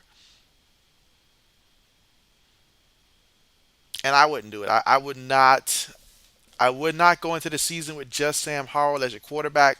Take it from a guy that watched the team try to go into a season with guys like Jarrett Stidham. We ended up picking up Cam Newton, all that stuff. But let's see. Old says he thinks that they're going to trade up for big Will Levis. And so, hey, that could be. But I feel like Carolina's going to be more aggressive than Washington, and they're going to beat them to the punch. That's what I believe. What about the Raiders? Another team that might be out there just throwing some smoke, honestly. What do you feel about the Raiders in terms of who's going to be their starting quarterback? Would they, speaking of Jarrett Stidham, would they possibly enter the season with Jarrett Stidham as their quarterback? I mean, for me, the most sense for the Raiders, Jimmy Garoppolo. I mean, he'll be available. I feel like you can get him. He's a veteran, and because I don't think that they'll draft a quarterback. I don't think they'll draft one. So I think Jimmy G makes the most sense for the Raiders here because, quite frankly, they need a quarterback. He needs a home. So I think Jimmy G. Let's see. UB says no. And so, gotcha, gotcha.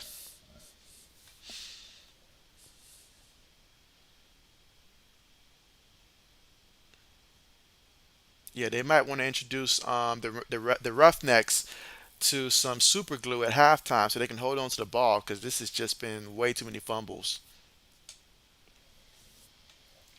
So yeah, I see Jimmy going to the Raiders there and being a starter for 1 year, and then maybe next year they'll address that needed quarterback perhaps.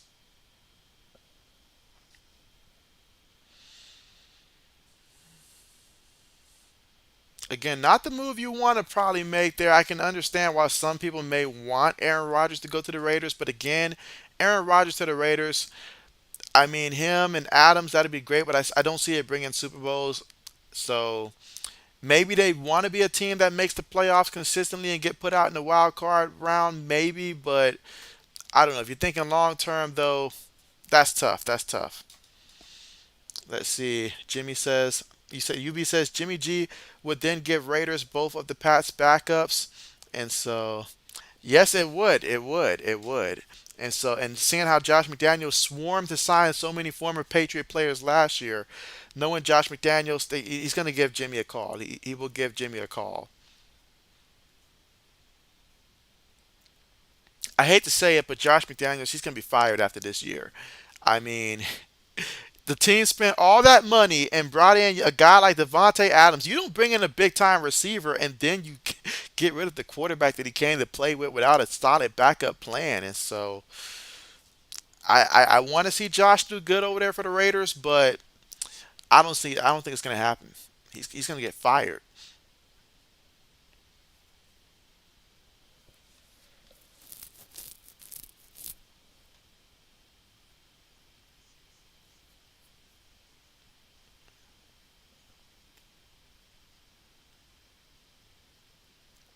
But if they somehow messed up on that, then hey, that would be insane. That would be insane. And so Antonio, what's good with you? What's good with you? How are you doing? And you say Stadium Junkies Media Raid, and so hey, appreciate you guys. You guys are the real MVP. Appreciate you guys. And so Shadow Gaming, what's up? What's good with you? Dark Thunder 16, what's good? You said what up, man? Patriot fans is always in the stream. And so finally got around to stopping by your stream. And so hey, appreciate that and appreciate you. And so Shadow Gaming, hello there. And so absolutely, UB Trippin says agreed. Morgan says Stadium Junkies raid, and so shout out to Stadium Junkies. You guys, the real MVP. And so let's see. You say also here from Stadium Junkies the raid with them. And so yes, appreciate the raid, guys. And so thanks for coming through. Yes.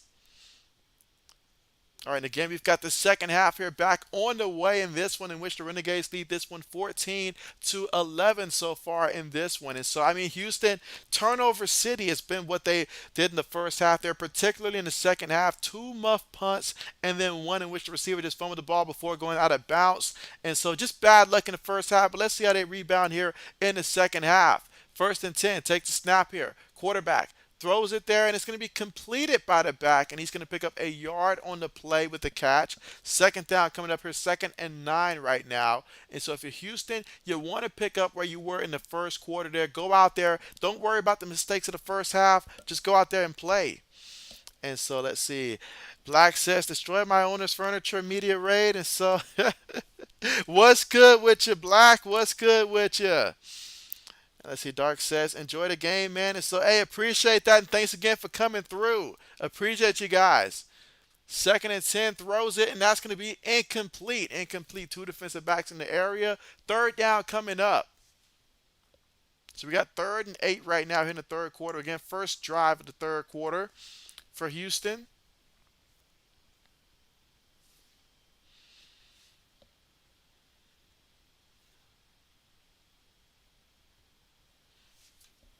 All right, so here we go. Shotgun formation here. Four receivers, one back. And ball is right now on Arlington's 43-yard line. They take the snap. Quarterback felt pressure and just threw it to get rid of the football there. That's going to be incomplete. That time, guy all up in his face, just had to throw the ball there, incomplete.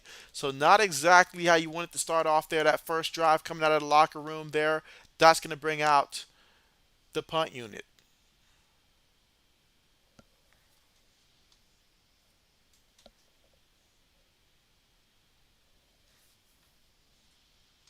And again, that's Black Medicine's Dalmatian. My bad.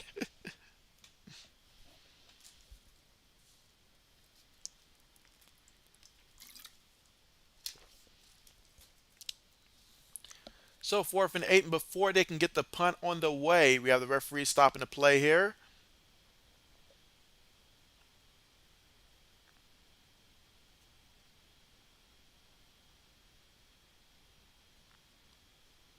Yep, that is a penalty there. Delay of the game. Gonna back them up 5 yards here. Give them some more room to work with here for the punt.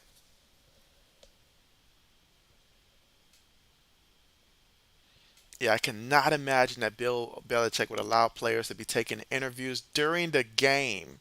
Yeah, that is definitely not something that the NFL will adopt right there. Interviewing during the game.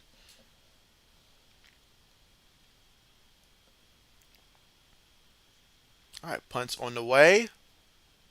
Fair catch symboled and caught at the 10-yard line.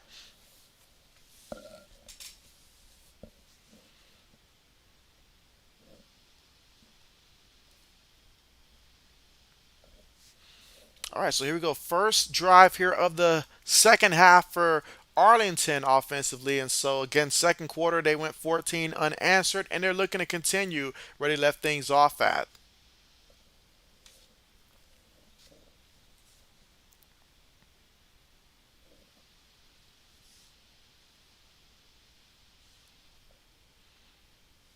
All right, so Drew Plitt, he's 10 of 21 in the game for 67 yards, two touchdowns, one interception so far in this one. He's lined up in a shotgun formation here. You've got three receivers, one tight end, and one back from his own 10-yard line. Take the snap out of the shotgun. It's a draw.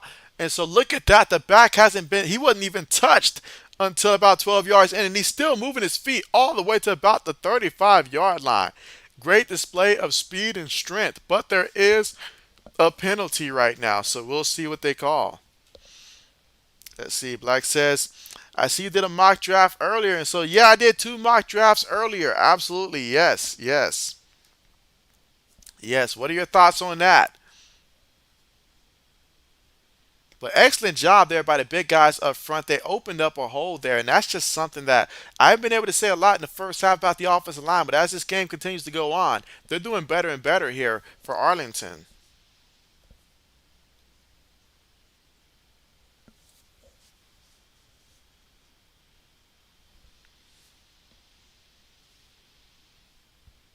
All right. So first and 15. Quarterback takes a snap and ball.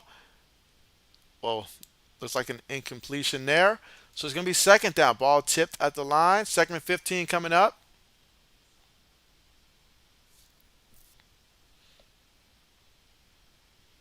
Yeah, excellent job to get your hand up and just tip that one there. Sometimes as a defensive lineman, just getting your hand in the way, you never know if you can tip the ball, deflect it, or maybe even snag it out the air. You just never know. Second and 15, shotgun formation here for Arlington from their own five. They take the snap and they're going to give it to the back again. And the back this time picks up about 2 yards on the carry. So third down coming up.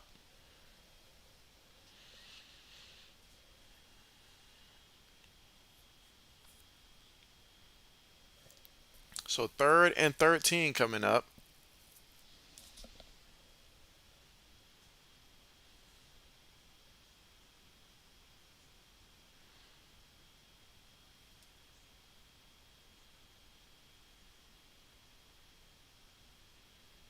6 seconds right here on the play clock. They snap the ball. Shotgun calls a screenplay. And so, oh man, made the first guy miss who shot back there like a bullet. Now, ultimately, he's going to be just shy of that first down marker. So that's going to bring up fourth down. And given how deep they are in their own territory, one would expect them to punt this ball.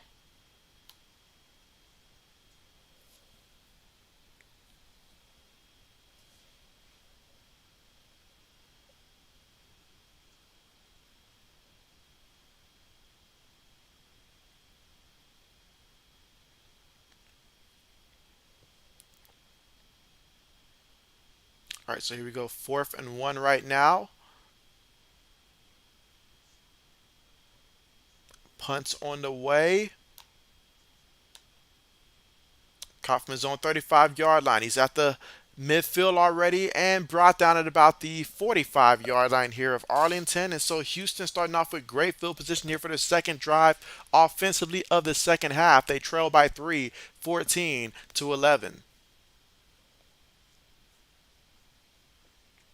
So we are now currently at the commercial.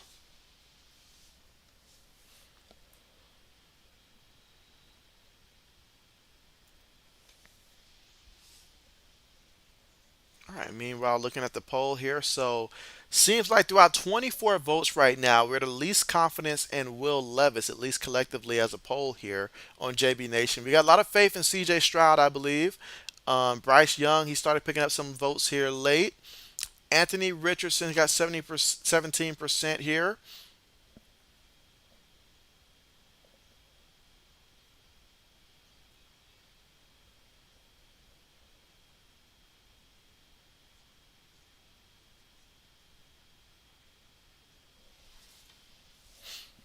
All right, but again, still right now at the commercial here. See how these two quarterbacks have been playing so far today. So for the Renegades, Drew Plight, he is 12 of 24 for 105 yards through the air, two passing touchdowns, one interception, sacked three times so far in this one. He's also got two carries for 14 yards in this one. He is his team leading rusher as well. The other quarterback, Adrian Killens, he's one of one passing for 2 yards. Also got himself two carries for 10 yards as well. And then you've got on the ground Davion Smith, five carries for 10 yards, and Keith Ford, four carries for 8 yards so far in this. So not a lot going on the ground game for them. Now for Houston, Brandon Silver, 7 of 17, 87 yards, one touchdown, no interception.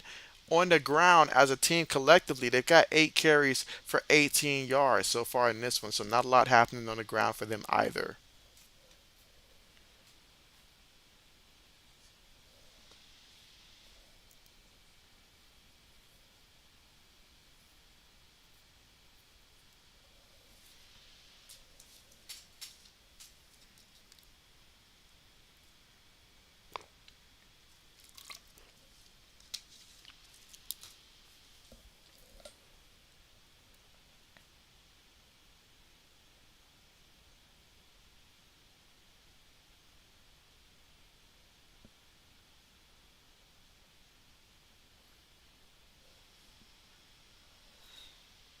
All right, again, we are here in the third quarter here with about 10 minutes and 37 seconds left to go in a game right now. It's been a tale of two quarters, honestly, for both of these teams. And so, SM, what's good with you? You say, where do I think Jalen Ramsey gets traded to? And so, SM, if I had to guess, it's going to be a team. If you bring in Jalen Ramsey, you're a team that's looking to make a splash. Who likes making splashes more in the offseason than the Dallas Cowboys? So, if I just had to project right now, I could see a team like the Dallas Cowboys going after a guy like Jalen Ramsey just because it's a flashy new, piece to the puzzle here. And it would be exciting to see him and Diggs on the opposite side of each other there. So, I could see Dallas potentially being a team to go after. That's just the first team that comes to mind for me. Meanwhile, first and 10, gives it to the back, and the back gonna pick up about a good 8 yards on the play. But what are you thinking about Jalen Ramsey there? I mean, when it comes to Jalen Ramsey, that one is tricky there. But it has to be a team that I feel like is already a playoff team, a contender that's going to pick him up. It's not going to be a team that I guess has a lot of work to be done. So I can see Dallas going after him. All right, second and two. Takes the snap, pressure, sent, picked it up. It's caught by the receiver, and he's going to pick up 2 yards there and should be the first down as well.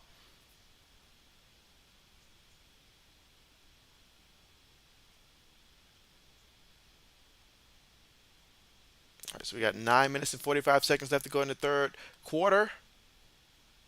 And they're going to take Silvers out at quarterback. All right, so they're saying that it's third down, so it's third and one. So it's going to be very third and short here. Quarterback up under center. Tight end goes in motion. Quarterback keeper. And he's going to pick up about 2 yards and a first down here on the carry.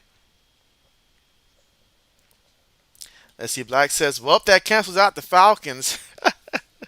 I feel like the Falcons are going to end up drafting one of those marquee cornerbacks. I think that the Falcons end up being the first team to grab a corner off the board and stuff like that. Honestly, how the board is going to probably play out by that time with all the trades. So I can see that being the case.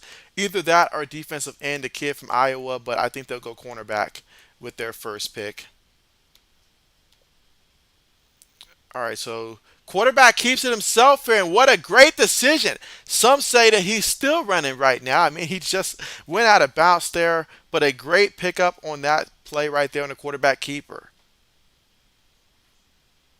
8 minutes and 45 seconds to go, and so Houston hungry for some points here in this one.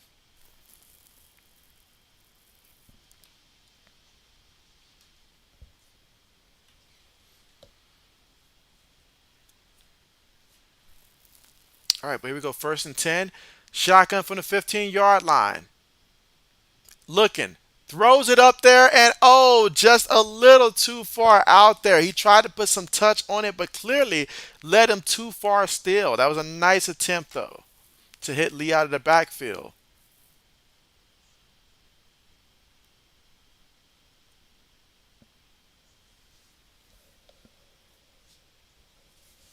All right, so here we go. Second and 10. 8 minutes left to go here in the third quarter.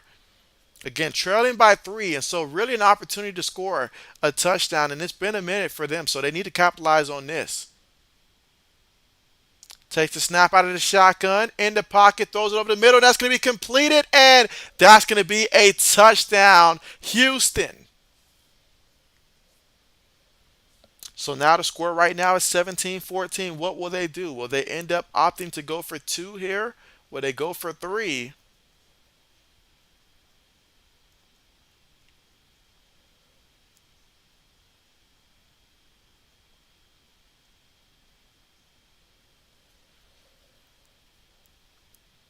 And again, this is week two of the season. All right, so they're going to go for a 1 point attempt here.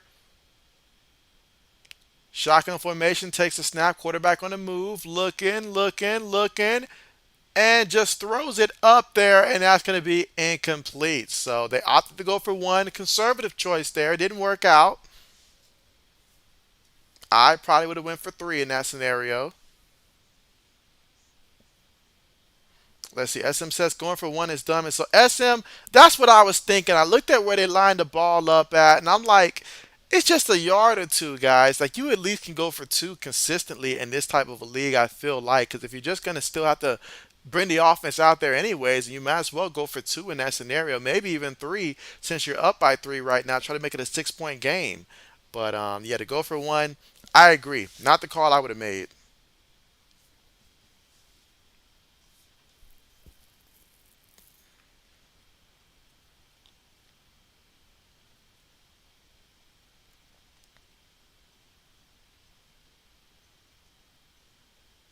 And just a reminder that tomorrow we will be streaming Baylor versus Oklahoma State for college hoops. So definitely, if you have some time tomorrow, we'll be streaming that one.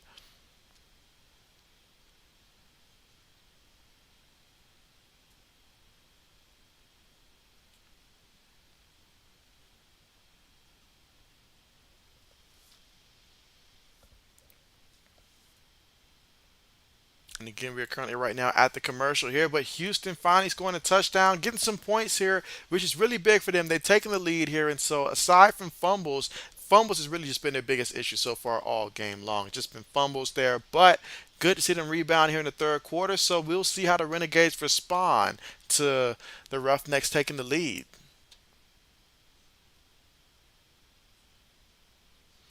Let's see. O says, if you haven't already, don't forget to hit that like button. And so, yes, absolutely. Be sure to press that like button if you have not already. Appreciate that reminder right there, old man.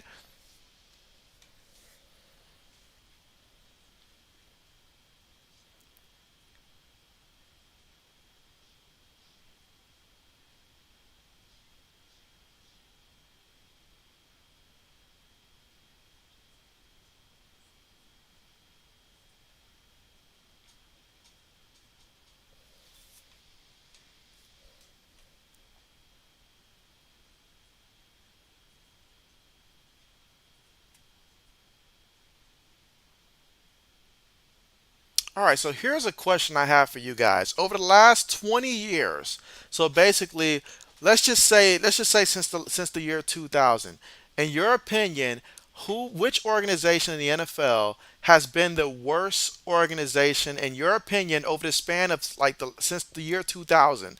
So from 2000 to now, the worst organization, and why would you say that they've been the worst organization in your opinion? And so definitely let me know which NFL franchise do you feel like has been the worst organization. Now you can choose to go record wise, you can choose to go off of other stuff aside from record and stuff, off the field stuff, decision making, all that stuff. You guys let me know the worst organization in your opinion over the last 20 years. And so we've got Jake back. Jake's back. What's up with you, Jake? Glad to see you back. All right, so SM says Raiders. He said that didn't take him too long to think about that at all. And let's see, he says Vipers Defenders game yesterday was something else. And so, yeah, I seen like the highlights. And so let's see, Jake says Raiders.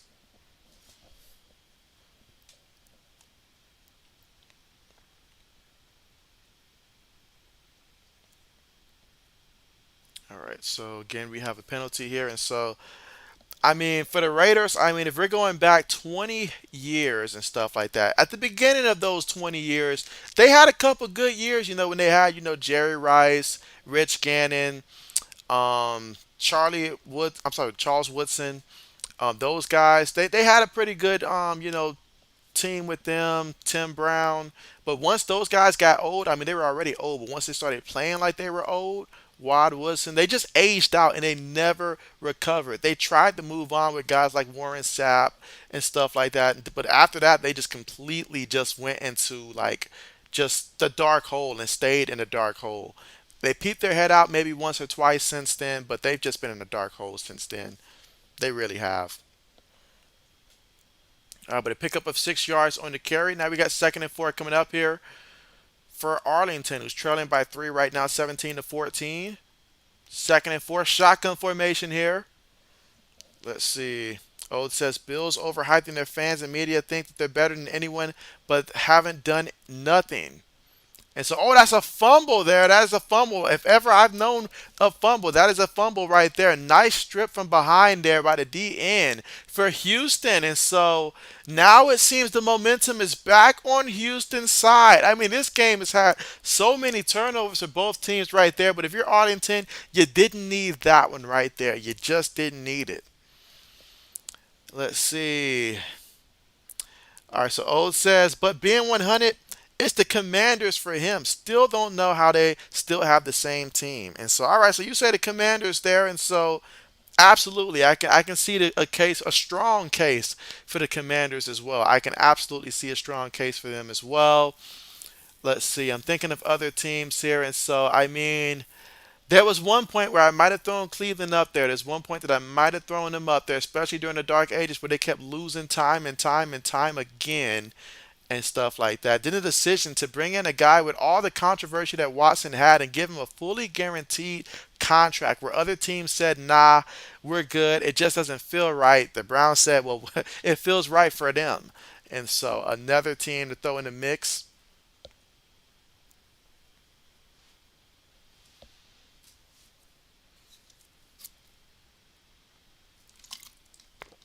All right, here we go. Second and seven coming up here.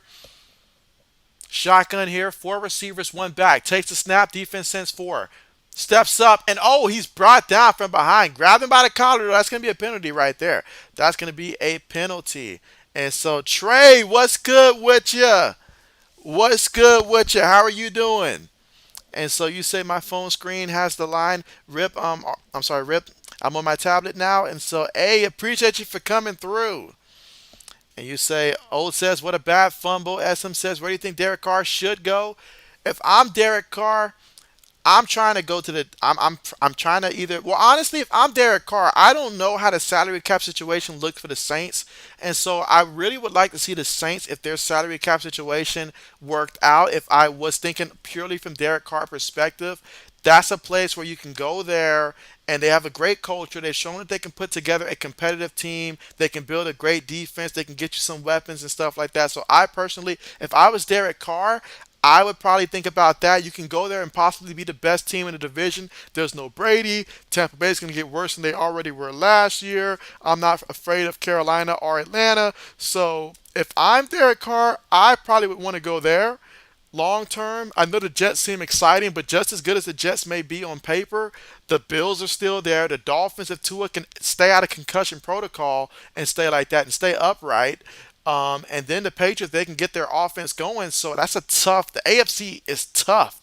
I mentioned the AFC East, but the AFC in general is tough. So if I'm Carr, you know what it's like going against Patrick Mahomes twice a year. So I'm trying to go to the NFC if I'm him. If the money makes sense. That's the question. If the money makes sense. All right, let's see. Old says the owner should have lost the team he was, and it's the worst owner. SM says the Texans too, but they had some decent years with Bill O'Brien. I thought about mentioning that too, but they did have some good years. If we're going back to like the Deshaun Watson years and stuff like that, they had a couple good years. It's just Bill O'Brien should have never been given the keys to draft or trade or do anything like that. Stick to purely coaching.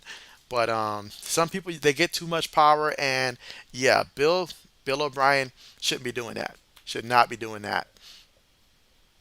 He's in the spot he needs to be in right now. Just be the offensive coordinator. That's it. That's it.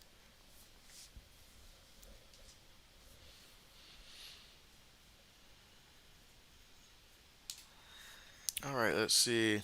Trey says, I miss the good old days when the Colts, and so, ah, man, when the Colts had Peyton Manning and Andrew Luck in those days. And so, who do you feel the Colts should go after this year in the draft? All right, so here we go. First and 10, though, for the offense. Takes a snap, looking, throws it to the slot receiver, and he's going to pick up about 4 yards on the play due to forward progress. 4 or 5 yards. And so this has been a back and forth kind of game in the sense that 1 second, it feels like it's swapping every quarter and stuff like that. One team has the momentum 1 quarter, other team gets it the next, and like turnovers all across the board. And we may not be done with the turnovers in this one. All right, so after that 5 yard pickup, we got 2nd and 5 coming up here. There's 5 seconds right now on the play clock. Quarterback up under center, gives it to the back, and the back trying to get to the outside, but the defense gets to him first. He's going to lose some yards in this one. Oh, yeah, he's going to lose some yards. Let's see. SM says, I miss watching Andrew Luck play. Coach messed up not giving him an O line. And so, yes, the O line, because they expected Andrew Luck to come in and be Superman. And Andrew Luck has some good moments there, but that's a guy right there whose career should have been even better than what it was. But it goes to show a caution tale. If you don't get these quarterbacks offensive lines, like I can't help but think about Justin Fields' situation down there in the Bears. No offensive line. The only difference is this man's running, but he wasn't a runner in college, y'all. The Bears made him a runner. Like this man said, you know what? I'm just gonna run because that's the only way I'm gonna stay in the league at this point. Meanwhile, pass there near the sideline there, deep, incomplete, and so fourth down coming up here, and so Arlington not able to capitalize off the big plays and turnovers, and so fourth down coming up.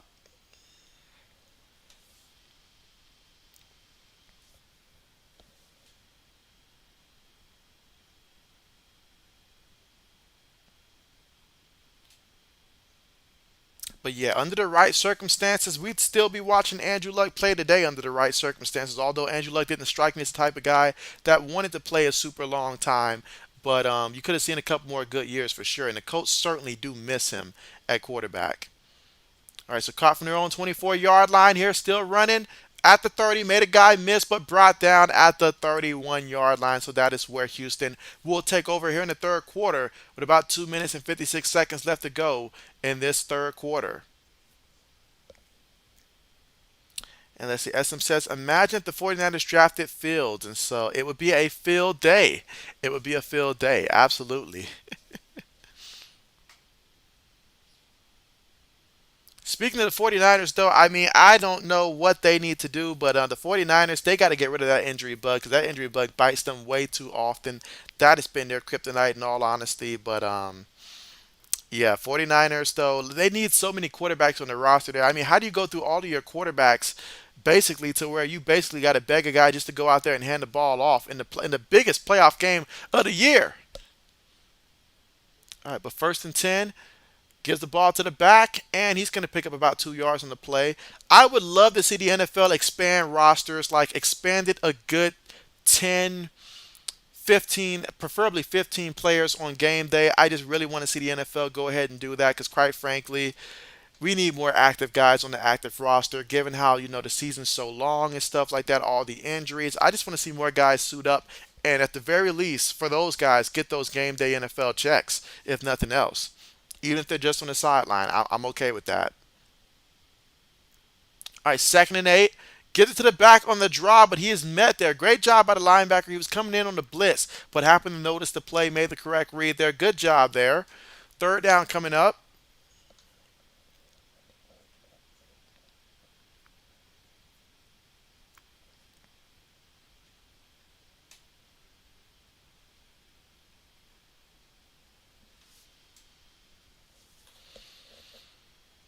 All right, so 3rd and 8 here.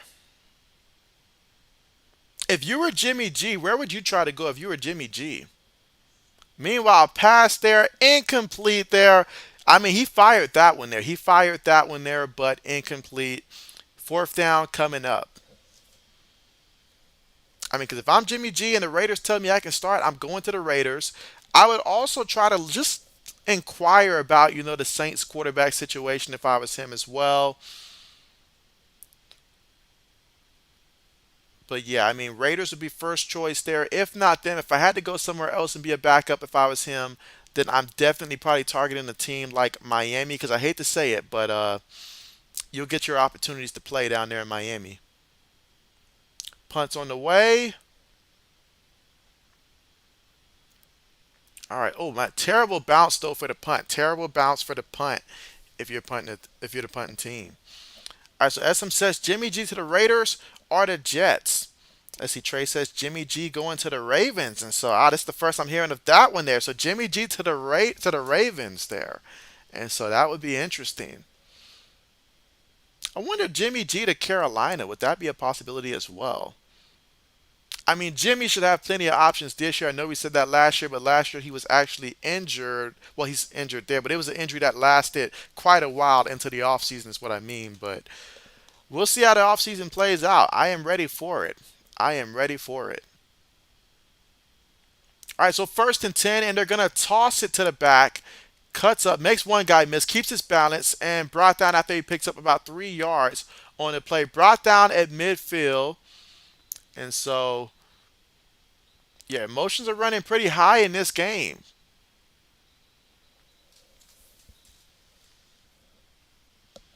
Let's see. SM says true. Miami would make sense, and so yes. I mean, I'm not gonna lie, because I mean, if I'm the Dolphins, though, I mean, I'm moving on from Teddy Bridgewater. I mean, because it made no sense to me from the beginning. I mean, I hate to say it about injuries because you can't predict injuries. It's not anybody's fault. But I mean, if you're being 100% realistic, there, as injury prone as Tua is, you get a backup quarterback that's just as injury prone as Tua. That's why your third string quarterback had to start so many games this year because you went through two quarterbacks that you knew they had a history of getting hurt. So I don't like the fact that my insurance policy needs an insurance policy because he gets hurt just as much.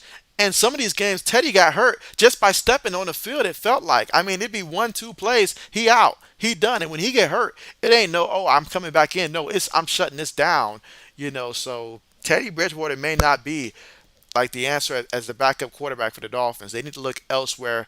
And a guy like Jimmy G would make a lot of sense. I know Jimmy has had his injuries, but Jimmy does go out there at least for some games before he gets hurt or something like that. So that's probably the direction that I would look if I'm Miami. A guy like Jimmy G that can come in there and keep things going, and plus you give him the weapons that he got down there that Miami's got. That'd be great for both of them, honestly.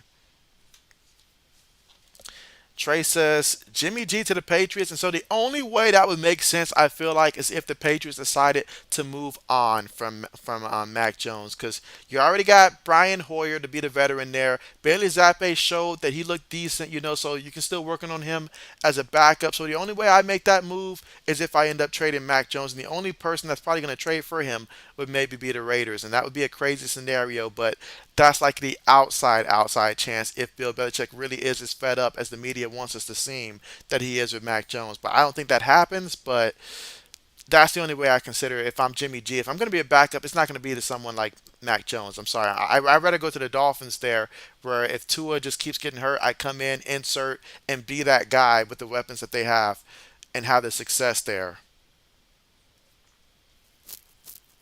So that those are a couple options there.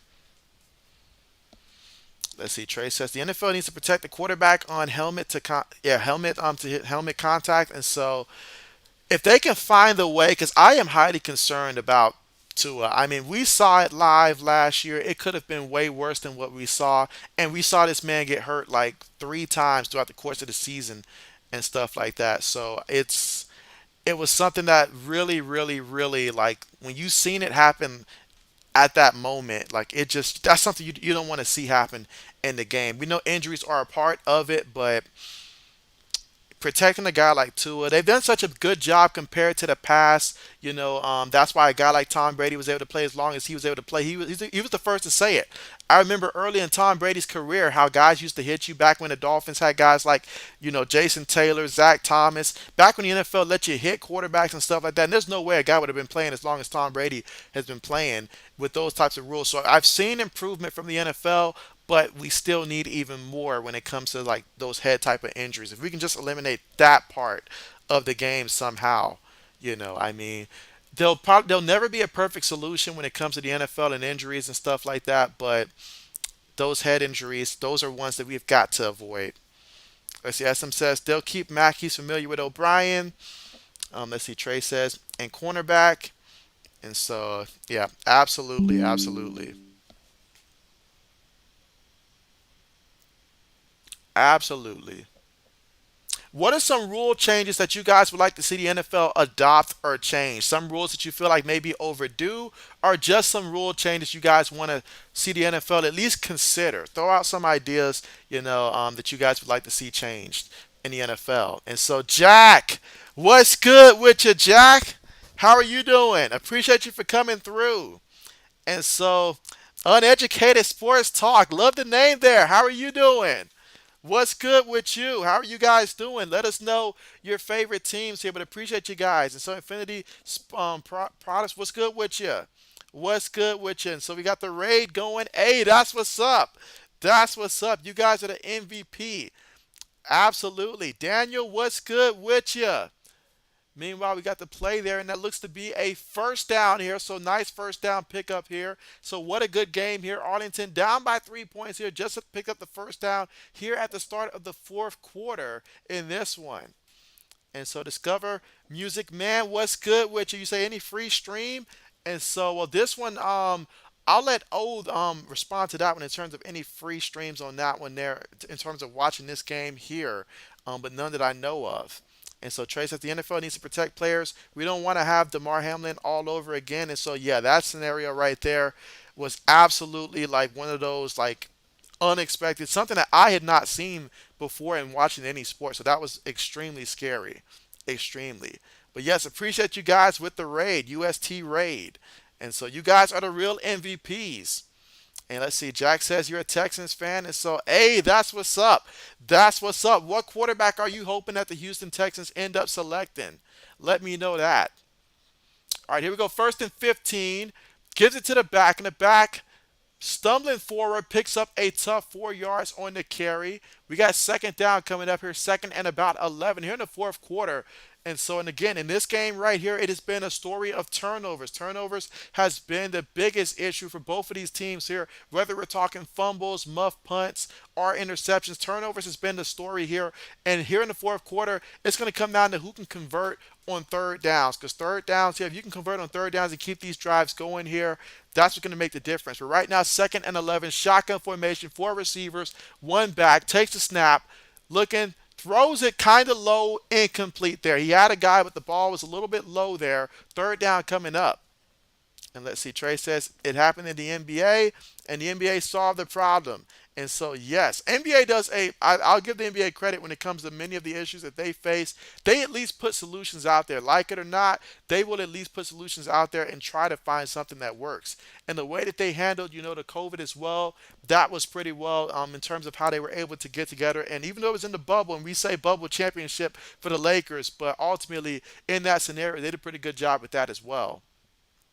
All right, but third and 11 throws it over the middle off the fingertips, intercepted. Another turnover, as I alluded to earlier. And so Houston goes down at about the 47, 48 yard line. But hey, ball went off the receiver hands. I know he's frustrated about that because he was open, but the ball was a little high off his hands, and another turnover. Let's see. Trey says, "What's your favorite NBA team?" And so, Trey, I'm a Lakers fan, and so I love the Lakers for my NBA team. And so, by the way, shout out to the Lakers for that 27-point comeback earlier today over the Dallas Mavericks there. But yeah, I'm a Lakers fan, and so the last couple of years have been kind of rough for me as an NBA fan. But who's your favorite team? And let's see, Jack says Bryce Young. And so, okay, okay, okay, Bryce Young. I feel like if I'm Houston, I love CJ Stroud going for them, not just because I'm a Buckeyes fan there, but I feel like CJ Stroud would really excel for Houston. And with that second pick, if they can get Johnson from TCU or either Jordan Addison from USC, one of those two receivers, and pair those two up, hey, things can get really exciting really fast down there for Houston. I don't think that it's really too long of a turnover turnaround for Houston if they can get those picks correct. And so, but hey, if they take Bryce Young, that's what's up as well. With the second pick, either or, if you get one of those two quarterbacks, you got yourself a star in this league, I feel like. And so let's see. Trey says, remember the lockdown in 2011? And so, yes, yes. SM knows what it is. The Lake Show. That's right. Carmichael says, hey, JB, I'm back. How long left in the game? And so glad that you're back. And we're here in the fourth quarter with 12 minutes and 20 seconds left to go in this one. Houston with the football and a 3-point lead, 17-14, fresh off the interception. Quarterback threw it to the back at the backfield. He took a shot.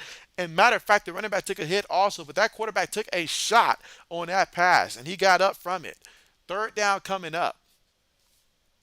12 minutes left to go here in this one.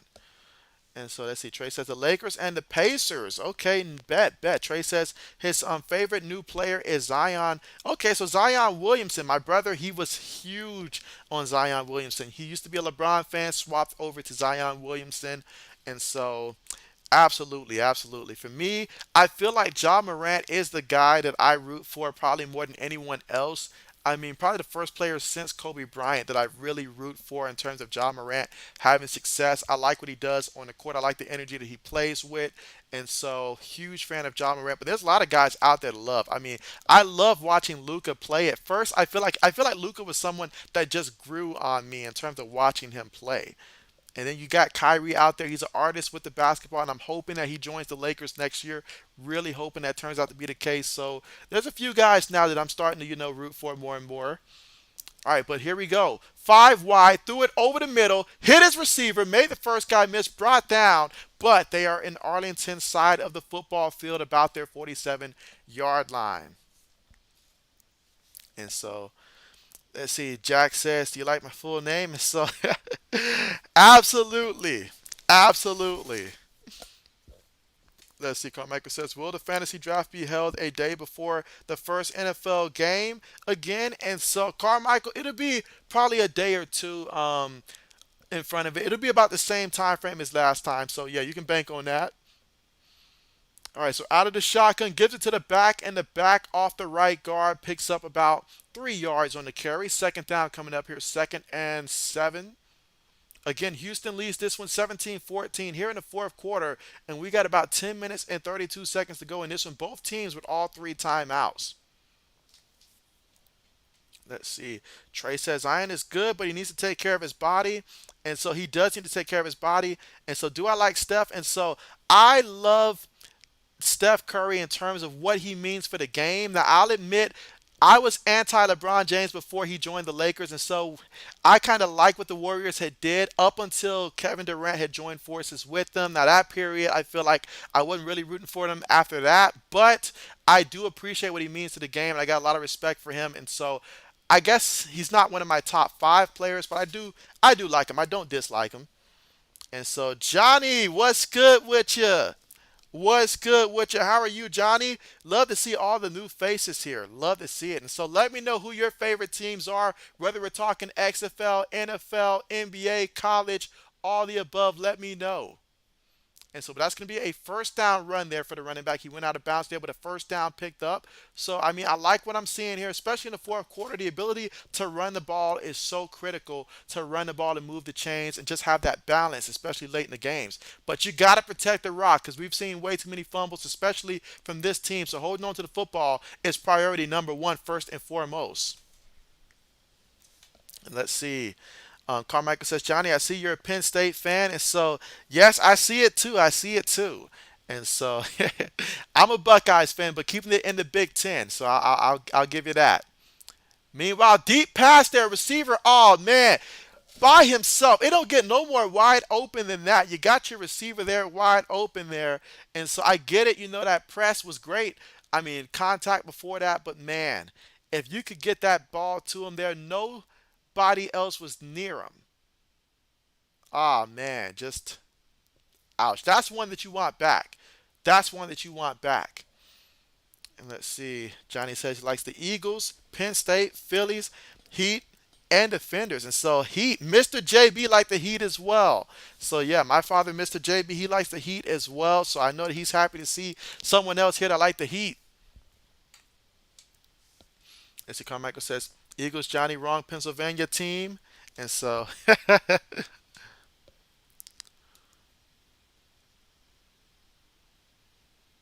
all right. So, oh, that's right. So that's right. The XFL does have the ability where you can also challenge one call from the official. Man, could we have used that a couple of years ago in the NFC Championship game for the Saints versus the Rams? I'm still mad for the Saints to this day that they got robbed like that. I mean, I I'm not one to complain too much about calls, but that was one that it was just too obvious to where you had to do something about that. There has to be something where, like in terms of what I mentioned earlier, a rule that I'd like to see the NFL adopt is that if a call is just blatantly bad, like the NFL should be able to just buzz in and say, "Look, you got it wrong. Like we normally let you do this, but you got it wrong. We got to fix this." And let's see. Johnny says, "Nice. You say your cousin works for the Heat, and so oh, that's what's up. That's what's up." And you say you could also say that you're kind of a Yankees fan only because you work for them and you worked for them. Okay, bet. So you work for them. That's what's up. That's what's up. Johnny on the spot. I mean, from the Heat to the Yankees, and so that's what's up. That's a lot of inside access right there. A lot of inside access, and so hey, I'm gonna have to follow you on Twitter and see what kind of insider access you can get us here on JB Nation. Meanwhile, they give it to the back, and the back picks up about half a yard in the play. And look at that. You're over there interviewing the coach, and Wade Phillips just looks so annoyed right now, like he doesn't know what's going on. I mean, Wade Phillips, he's a calm, quiet kind of guy, but even he's like, bruh, I'm trying to coach right now. Like, let me do my job.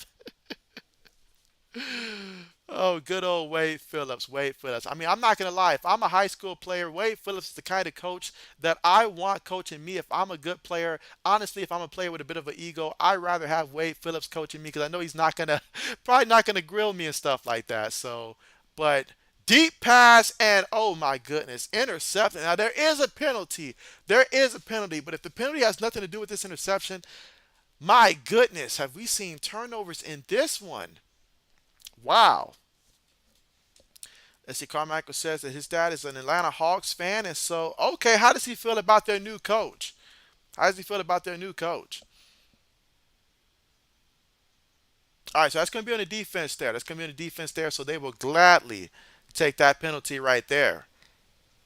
All right, let's see. Trey says, "Do you think the NFL will get a play in like the NBA?" And so I don't think so. I don't think so. I mean, that idea is like I'd like to see that perhaps maybe for like college football adopt something like that because I like tournaments and stuff at the college level, but I just don't see the NFL doing that.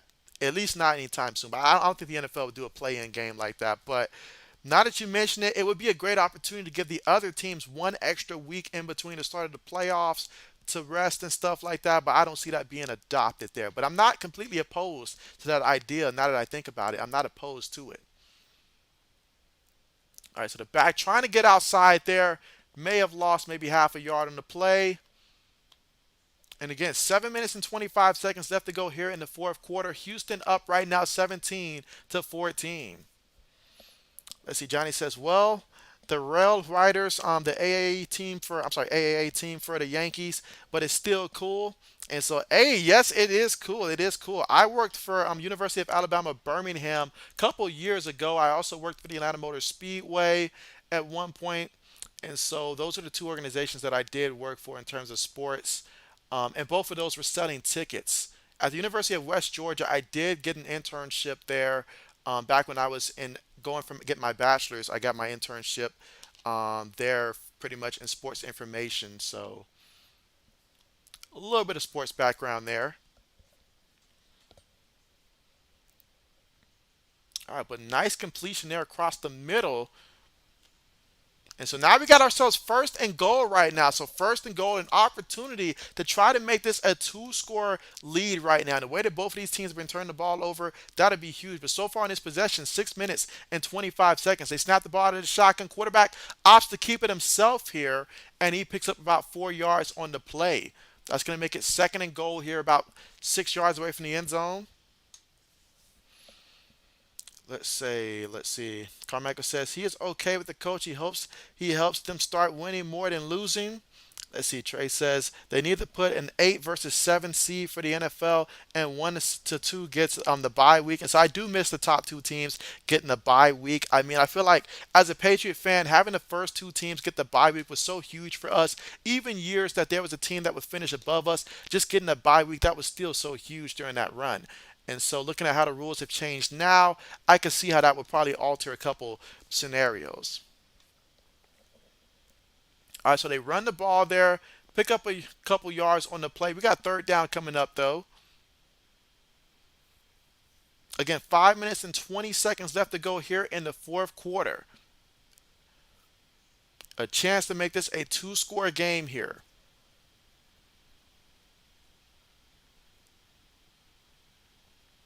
All right, so here we go. Shotgun formation, three receivers, one tight end, one back. Receiver goes in motion. They snap the ball and they give it to the back, and he goes in there barely touched for a touchdown right up the middle. So that time the defense just, I guess they thought the quarterback was going to keep it or something. They didn't even try.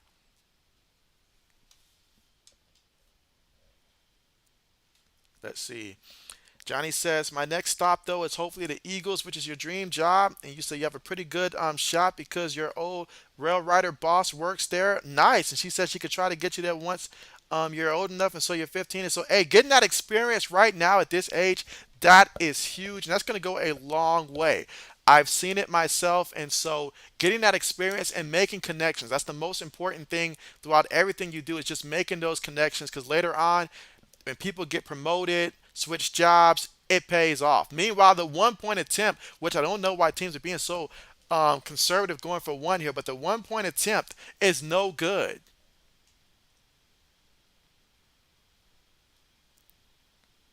And so that gives the opportunity here to where if the Renegades are able to score a touchdown and go for three and get it, that they can tie this up. So 23-14, technically a one possession game. And so let's see. One question.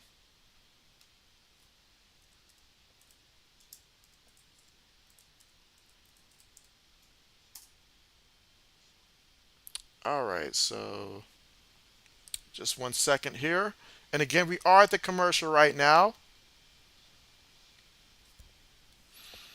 All right, let's see. SM says, who do you think is the best team in the XFL? The best team in the XFL? Ooh. Uh, I want to say Defenders there because I've seen more of the Defenders play. Haven't watched too much of the Battle Hawks though to be able to know for sure. But I'm gonna go ahead and say Defenders. I'm gonna say Defenders. I'm gonna say Defenders. Let's see. Trey says, I hope the Colts get CJ. And so Trey, I feel like Indianapolis is going to trade up to that first spot. This is just a gut feeling. I'm not someone that too much overly like tries to overthink all the trades, but I got such a strong feeling Indianapolis is going to be super aggressive. They're tired of the rentals, and they've seen the success what happens when they take the first quarterback off the board with Peyton Manning and also with Andrew Luck. So Indianapolis, I feel like is going to trade up to that first spot, and I think they're going to trade up with the idea to take Bryce Young. I feel like that's the quarterback for Indianapolis. I feel like they get Bryce Young, and I feel like Houston gets C.J. Stroud. That's what I believe. Obviously, what do I know? I was I was wrong last year with who was going to be the first pick of the draft, but that's what my gut feeling tells me. And let's see. Oh, it says I'm back, JB, and man, nothing beats a hot shower and a nice blunt. And so, hey, SM says 9 point play on the way. And so, hey, that's what's been happening so far. If they're down by 9 points, they typically get it. So we'll see what Arlington does here. But would that not make this game just that much more amazing if they do tie this up? And you guys let me know, who are you rooting for in this one also? Who are you guys rooting for in this one? Let's see. Edward says 23-14. And so, Edward, a lot better than what we were thinking at the end of the first quarter, right? A lot better. Johnny says, I am just extremely grateful for the opportunities God has given me, and I'm going to cherish them and put them to good use. And so, yes, yes, absolutely. I've never been able to say this before, but I feel genuinely proud of myself. And so, hey, I mean, what you're doing right now is huge to be able to do that. Because I've known plenty of people I have seen applied and stuff like that, and just try to get an opportunity. But to get an opportunity right now, that is a great head start there. And so, just definitely keep doing what you're doing, and it's gonna pay off. It is going to pay off in the long run. because time flies, and in the future, all of that experience and stuff, those connections, it pays off. It pays off. Let's see. Trey says, do miss the Colts versus Patriots matchup, good times. And so, Trey, I do miss those days. I do. When I can just remember the Brady versus Manning conversations. Because back then, early on, people believed that Manning was the better quarterback. And he had guys like Marvin Harrison. He had guys like Reggie Wayne, Brandon Stokely, all of those guys. And then when you swapped over to Andrew Luck, now I enjoyed going against Andrew Luck more because that success against Andrew Luck for the Patriots was always there. Did Andrew Luck ever beat the Patriots? I'm trying to remember. Did Andrew Luck ever beat the Patriots? Like, at least not in the playoffs that I could recall. But I'm trying to think. Did Andrew Luck ever hurt my Patriots once? I don't know. But I know I enjoyed playing against him a lot more than Peyton Manning. So let's see. Johnny says, Edward Jones, we cross paths again. All right, so here we go. So now first and 10 right now here in the fourth quarter with 4 minutes and 54 seconds to go. Arlington down by 9 points right now. Can they get it together? Three receivers, one tight end, one back. They snap the ball. Dumps it short. Receiver makes the catch. Tackled immediately there, but picks up a nice 4 yards on the play. Second down coming up. 4 minutes and 40 seconds left to go. Let's see. Johnny says, what are the odds of this? Trey says, let's not do that, Trey. Let's not do that. Meanwhile, oh man, oh wow, he's brought that in the backfield. There was nowhere for him to go. Everywhere he looked, he saw nothing but Houston defenders all around him. Massive loss right there. I mean, he lost like 11 yards on the play. I got to look at the play caller there. You can't put your guy in that kind of position there. Third and 17 coming up. But yeah, there was no need for that to happen, Trey. And I still to this day have not forgiven Indianapolis for snitching and stuff like that. I mean, there's some things you just don't do. Some things you just don't do. Third and 17. Out of the shotgun, takes the snap, and they got him for the sack. They're gonna call the offense for holding also, which did them no good. And so the offensive line was a major problem in the first quarter for Arlington, and now Houston's defense is getting after it again here in the fourth quarter, finishing how they started. Let's see. SM says Andrew Luck beat Peyton in the playoffs, and so I did forget about that. I had forgotten about that. Let's see. O says 0-4 in the regular season and 0-2 in the playoffs, so he's 0-6. O was proud to bring that one up, wasn't you, O? You was proud to bring up that stat, and hey, I'm just as proud as well. Just as proud as well. Let's see. SM says third and forever, and so yeah, fourth and a nightmare. Fourth and 30 when you're down by this much, but it is technically one possession. So punting the ball right now, even though it's just 3 minutes and 20 seconds left to go in this one, you got two. Let's see. You got all three timeouts though, so but you got to get a stop. And so, oh, is he still on his feet? Well, he's brought down there. So they're going to have great field position, but the defense has got to really go three and out right now to get the offense another chance here if you are the Renegades. And so, Ron, what's good with you? What's good with you? How are you doing? Ron says hi. Johnny says that was the most athletic yards after contact ever. And so let's see. Trey says, is the Sea Dragons is good in the first half or is it just a second? And so seems like just a second. But yeah, I haven't watched too much of that there. But yeah, they are what 0-2 so far this year. So they got to get it together here. Got to get it together. There's only 10 weeks in the season, so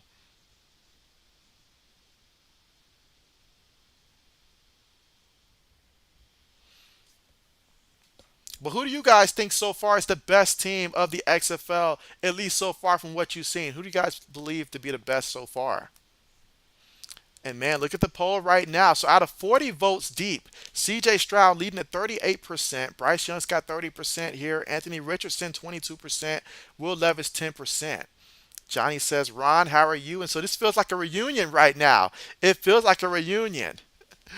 SM says 0-2 with Josh Gordon on the roster. Shake my head. And so you're right about that, though. You're right about that, my man, Josh Gordon. I mean, yeah, you got to step that one up, though. I expect big things from Josh Gordon there. Let's see. Trey says they stack. Johnny says, why do I know so many people in here? Johnny says defenders. And so bet, bet, bet. Yes, if only I can figure out where 80s is at right now. Definitely want to see how he's doing. I know he had such high hopes for his Eagles in that Super Bowl, though. Such high hopes.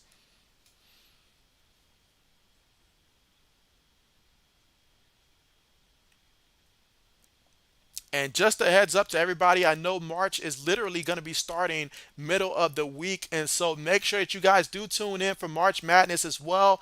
JB's going to be doing a bracket challenge as well. And so when I set that up, I'll let you guys know.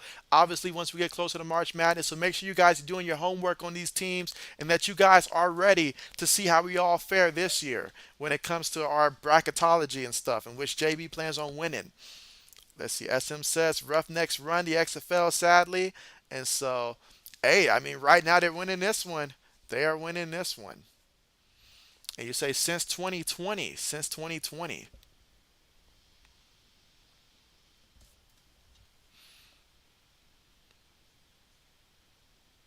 All right, so we're getting ready to get back here to the game.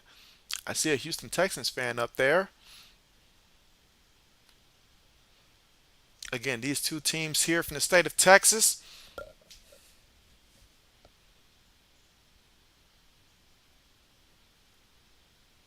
All right, so here we go. Houston with the football.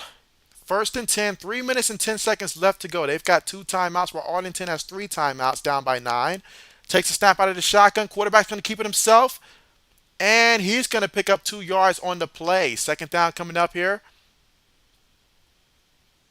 And of course, time is the focus right now. If you are Arlington, they're going to call their first timeout of the second half. Trey says Orlando Guardians is taking for the first pick next year. They're trash. Let's see. Johnny says, "Can I do my civics homework first? I got 49 average for the quarter, and we're over halfway done with it." Let's see. SM says Guardians tanking for Stinson Bennett. And so, ooh, Stinson Bennett. Stinson Bennett. How do you guys feel about Stinson Bennett?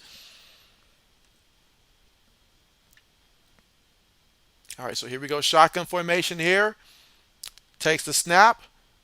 Defense sends five. Throws it over the middle. I'm sorry, that's a replay there. You guys can't be confusing me like that.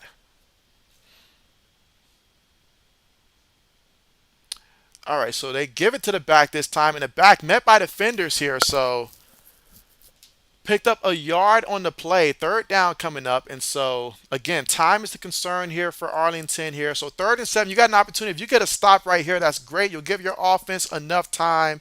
And so Johnny says that Stinson Bennett is underrated.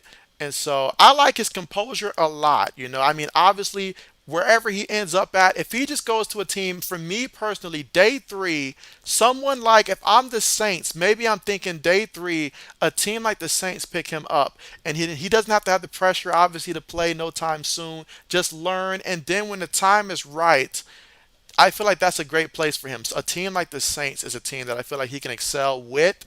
Outside of that, I mean, there's quite a few teams there for day three. As long as wherever he goes, it's going to be just a place where it's not forced too early, and he will find success in that scenario. I feel like. And let's see, SM says, "Come on, Renegades, get a stop." But they got the first down here for Houston, and that's a massive first down here, massive first down. And we are going to hit the commercial here, and so obviously that was big. You get him on third down, you got to get the stop there, but you don't. So that's a huge first down there, huge first down. Trey says, "Right, the Renegades play like the Cowboys."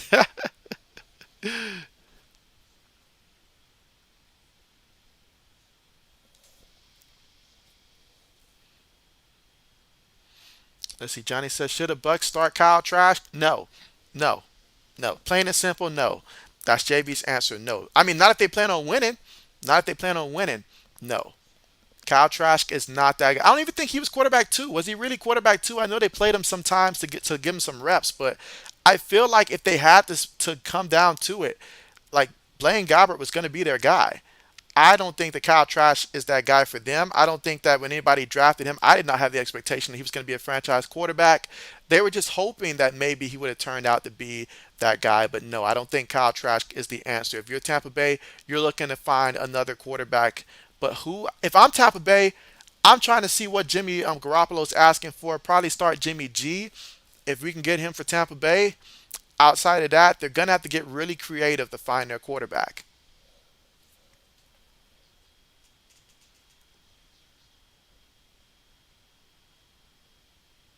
But one thing I know for sure is that Kyle Trask is not the answer for anybody that wants to keep their job. Let's see. SM says, do you think Kenny Pickett is a franchise quarterback? SM, I do believe that Kenny Pickett is a franchise quarterback. I think that he's shown, some develop, like some progression last year. And the Steelers are a team where, hey, they don't need him to go out there and be someone like a Justin Herbert or a Patrick Mahomes or something like that. They just need him to be a top 20, top 15 ish type of quarterback and stuff like that for them, and just go out there and make the plays that he needs to make and stuff like that. So I can see Kenny Pickett being that guy. I feel like he is that guy for them.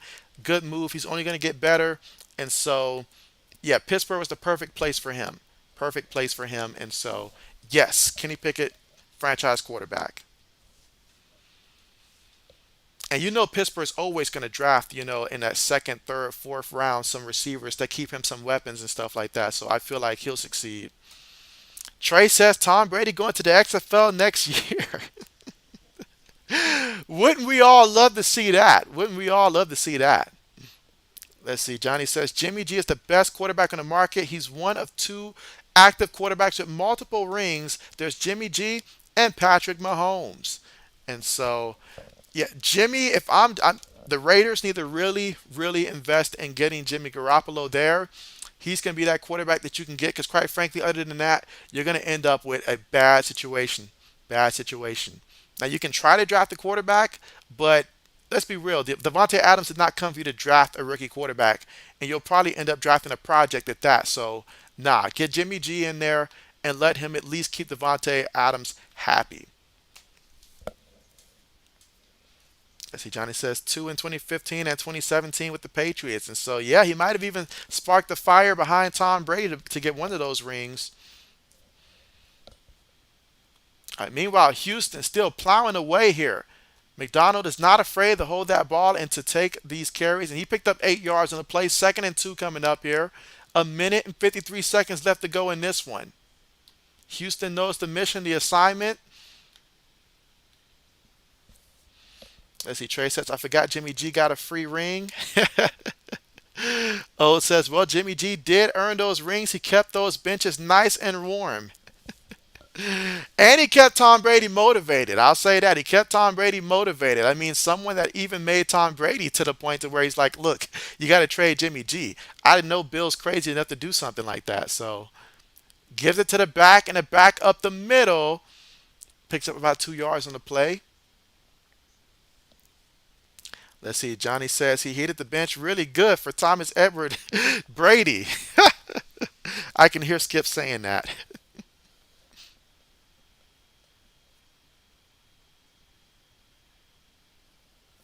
A minute and 40 left to go in this game, though.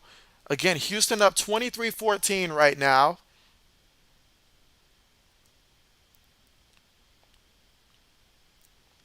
I wonder if Jerry Jones played a role in Wade Phillips getting this job down there in Houston.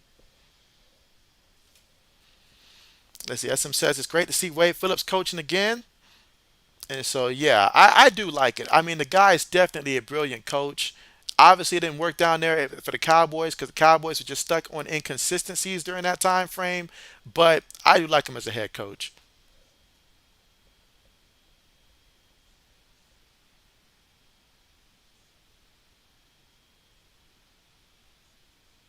When you guys think of the early 2000s, I mean the early 2000s, now I'm going to narrow this down to college football, but when you guys think of the early 2000s, who is like the first coach that comes to mind when you think of early 2000s college football? Who's the first college coach that comes to mind in college football? Let me know what you guys think.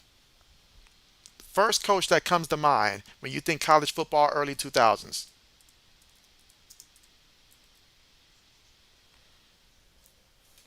I mean, for me, Bobby Bowden comes to mind. Larry Coker comes to mind. Joe Paterno. Those are three coaches that come to mind. Jim Tressel, guys like that. Johnny says, so what do you usually stream? And so, yeah, so most of the time, Johnny, most of my content is usually probably about a good 70 football related, whether we're talking mostly NFL, college football as well. And outside of that, college basketball once we hit this time of the year, in which tomorrow I will be streaming Baylor versus Oklahoma State tomorrow night. And outside of that, a little bit of NBA once we get closer to the NBA playoffs and stuff like that. So those are normally what I'm streaming, but I do stream as well now XFL and the USFL as well. So football, I try to keep football as year round. I love football; it's my first passion there, and so absolutely. SM says Pete Carroll. Hey, you can't forget Pete Carroll in those USC days back then. But we go 3rd and 1. And so quarterback keeper, and this is becoming a very common popular theme. I know the NFL is going to at least discuss that play that Philadelphia did in the Super Bowl and that they do regularly with the whole, pushing in the back. The NFL's going to try to do something about that, I got a feeling. But yeah, Pete Carroll, great one. Trey says June Jones. And so let's see. Trey says, do I do WNBA? And so Trey, I have not done WNBA. Unfortunately, not. I have not done WNBA. Maybe at some point in the future, I'll get around to doing a WNBA. It would be something that I would have of interest doing.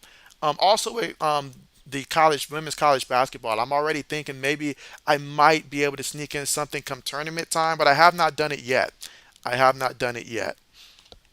Maybe once we get through like all of the college sports and stuff like that, and then it's mostly just the NBA and the USFL, maybe that might be a good time around that time frame.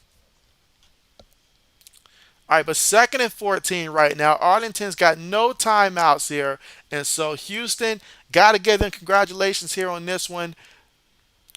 Up 23-14. Time to go out there, run out the rest of this clock. Takes the knee, and so that is going to do it. That is gonna do it. So congratulations to Houston. They won 23-14. So Wade Phillips and his squad remain undefeated. And so what a game this was. And honestly, both of these teams, too many turnovers today. Too many turnovers. Got to work on that, clean that up. But it was still a good game when it's all said and done. And so, as SM said, Roughnecks best football team in Houston. Speaking of Houston, how about them Houston Rockets right now? I mean, talk about Houston, we got a problem. And so UB says nice. And so, yes, absolutely. So I'm going to go ahead and end the poll here. But appreciate you guys for coming through. And again, if you definitely have some time tomorrow, we'll be streaming again. That's Baylor versus Oklahoma State for college basketball Monday night. So if you do have some time to come through, feel free to come through. And even if it's just to chat sports and stuff like that, we're always open for it. But again, thank you guys so much for coming through. You guys are the real MVP. UB says thanks for the broadcast, and so thanks for tuning in. Thanks for tuning in.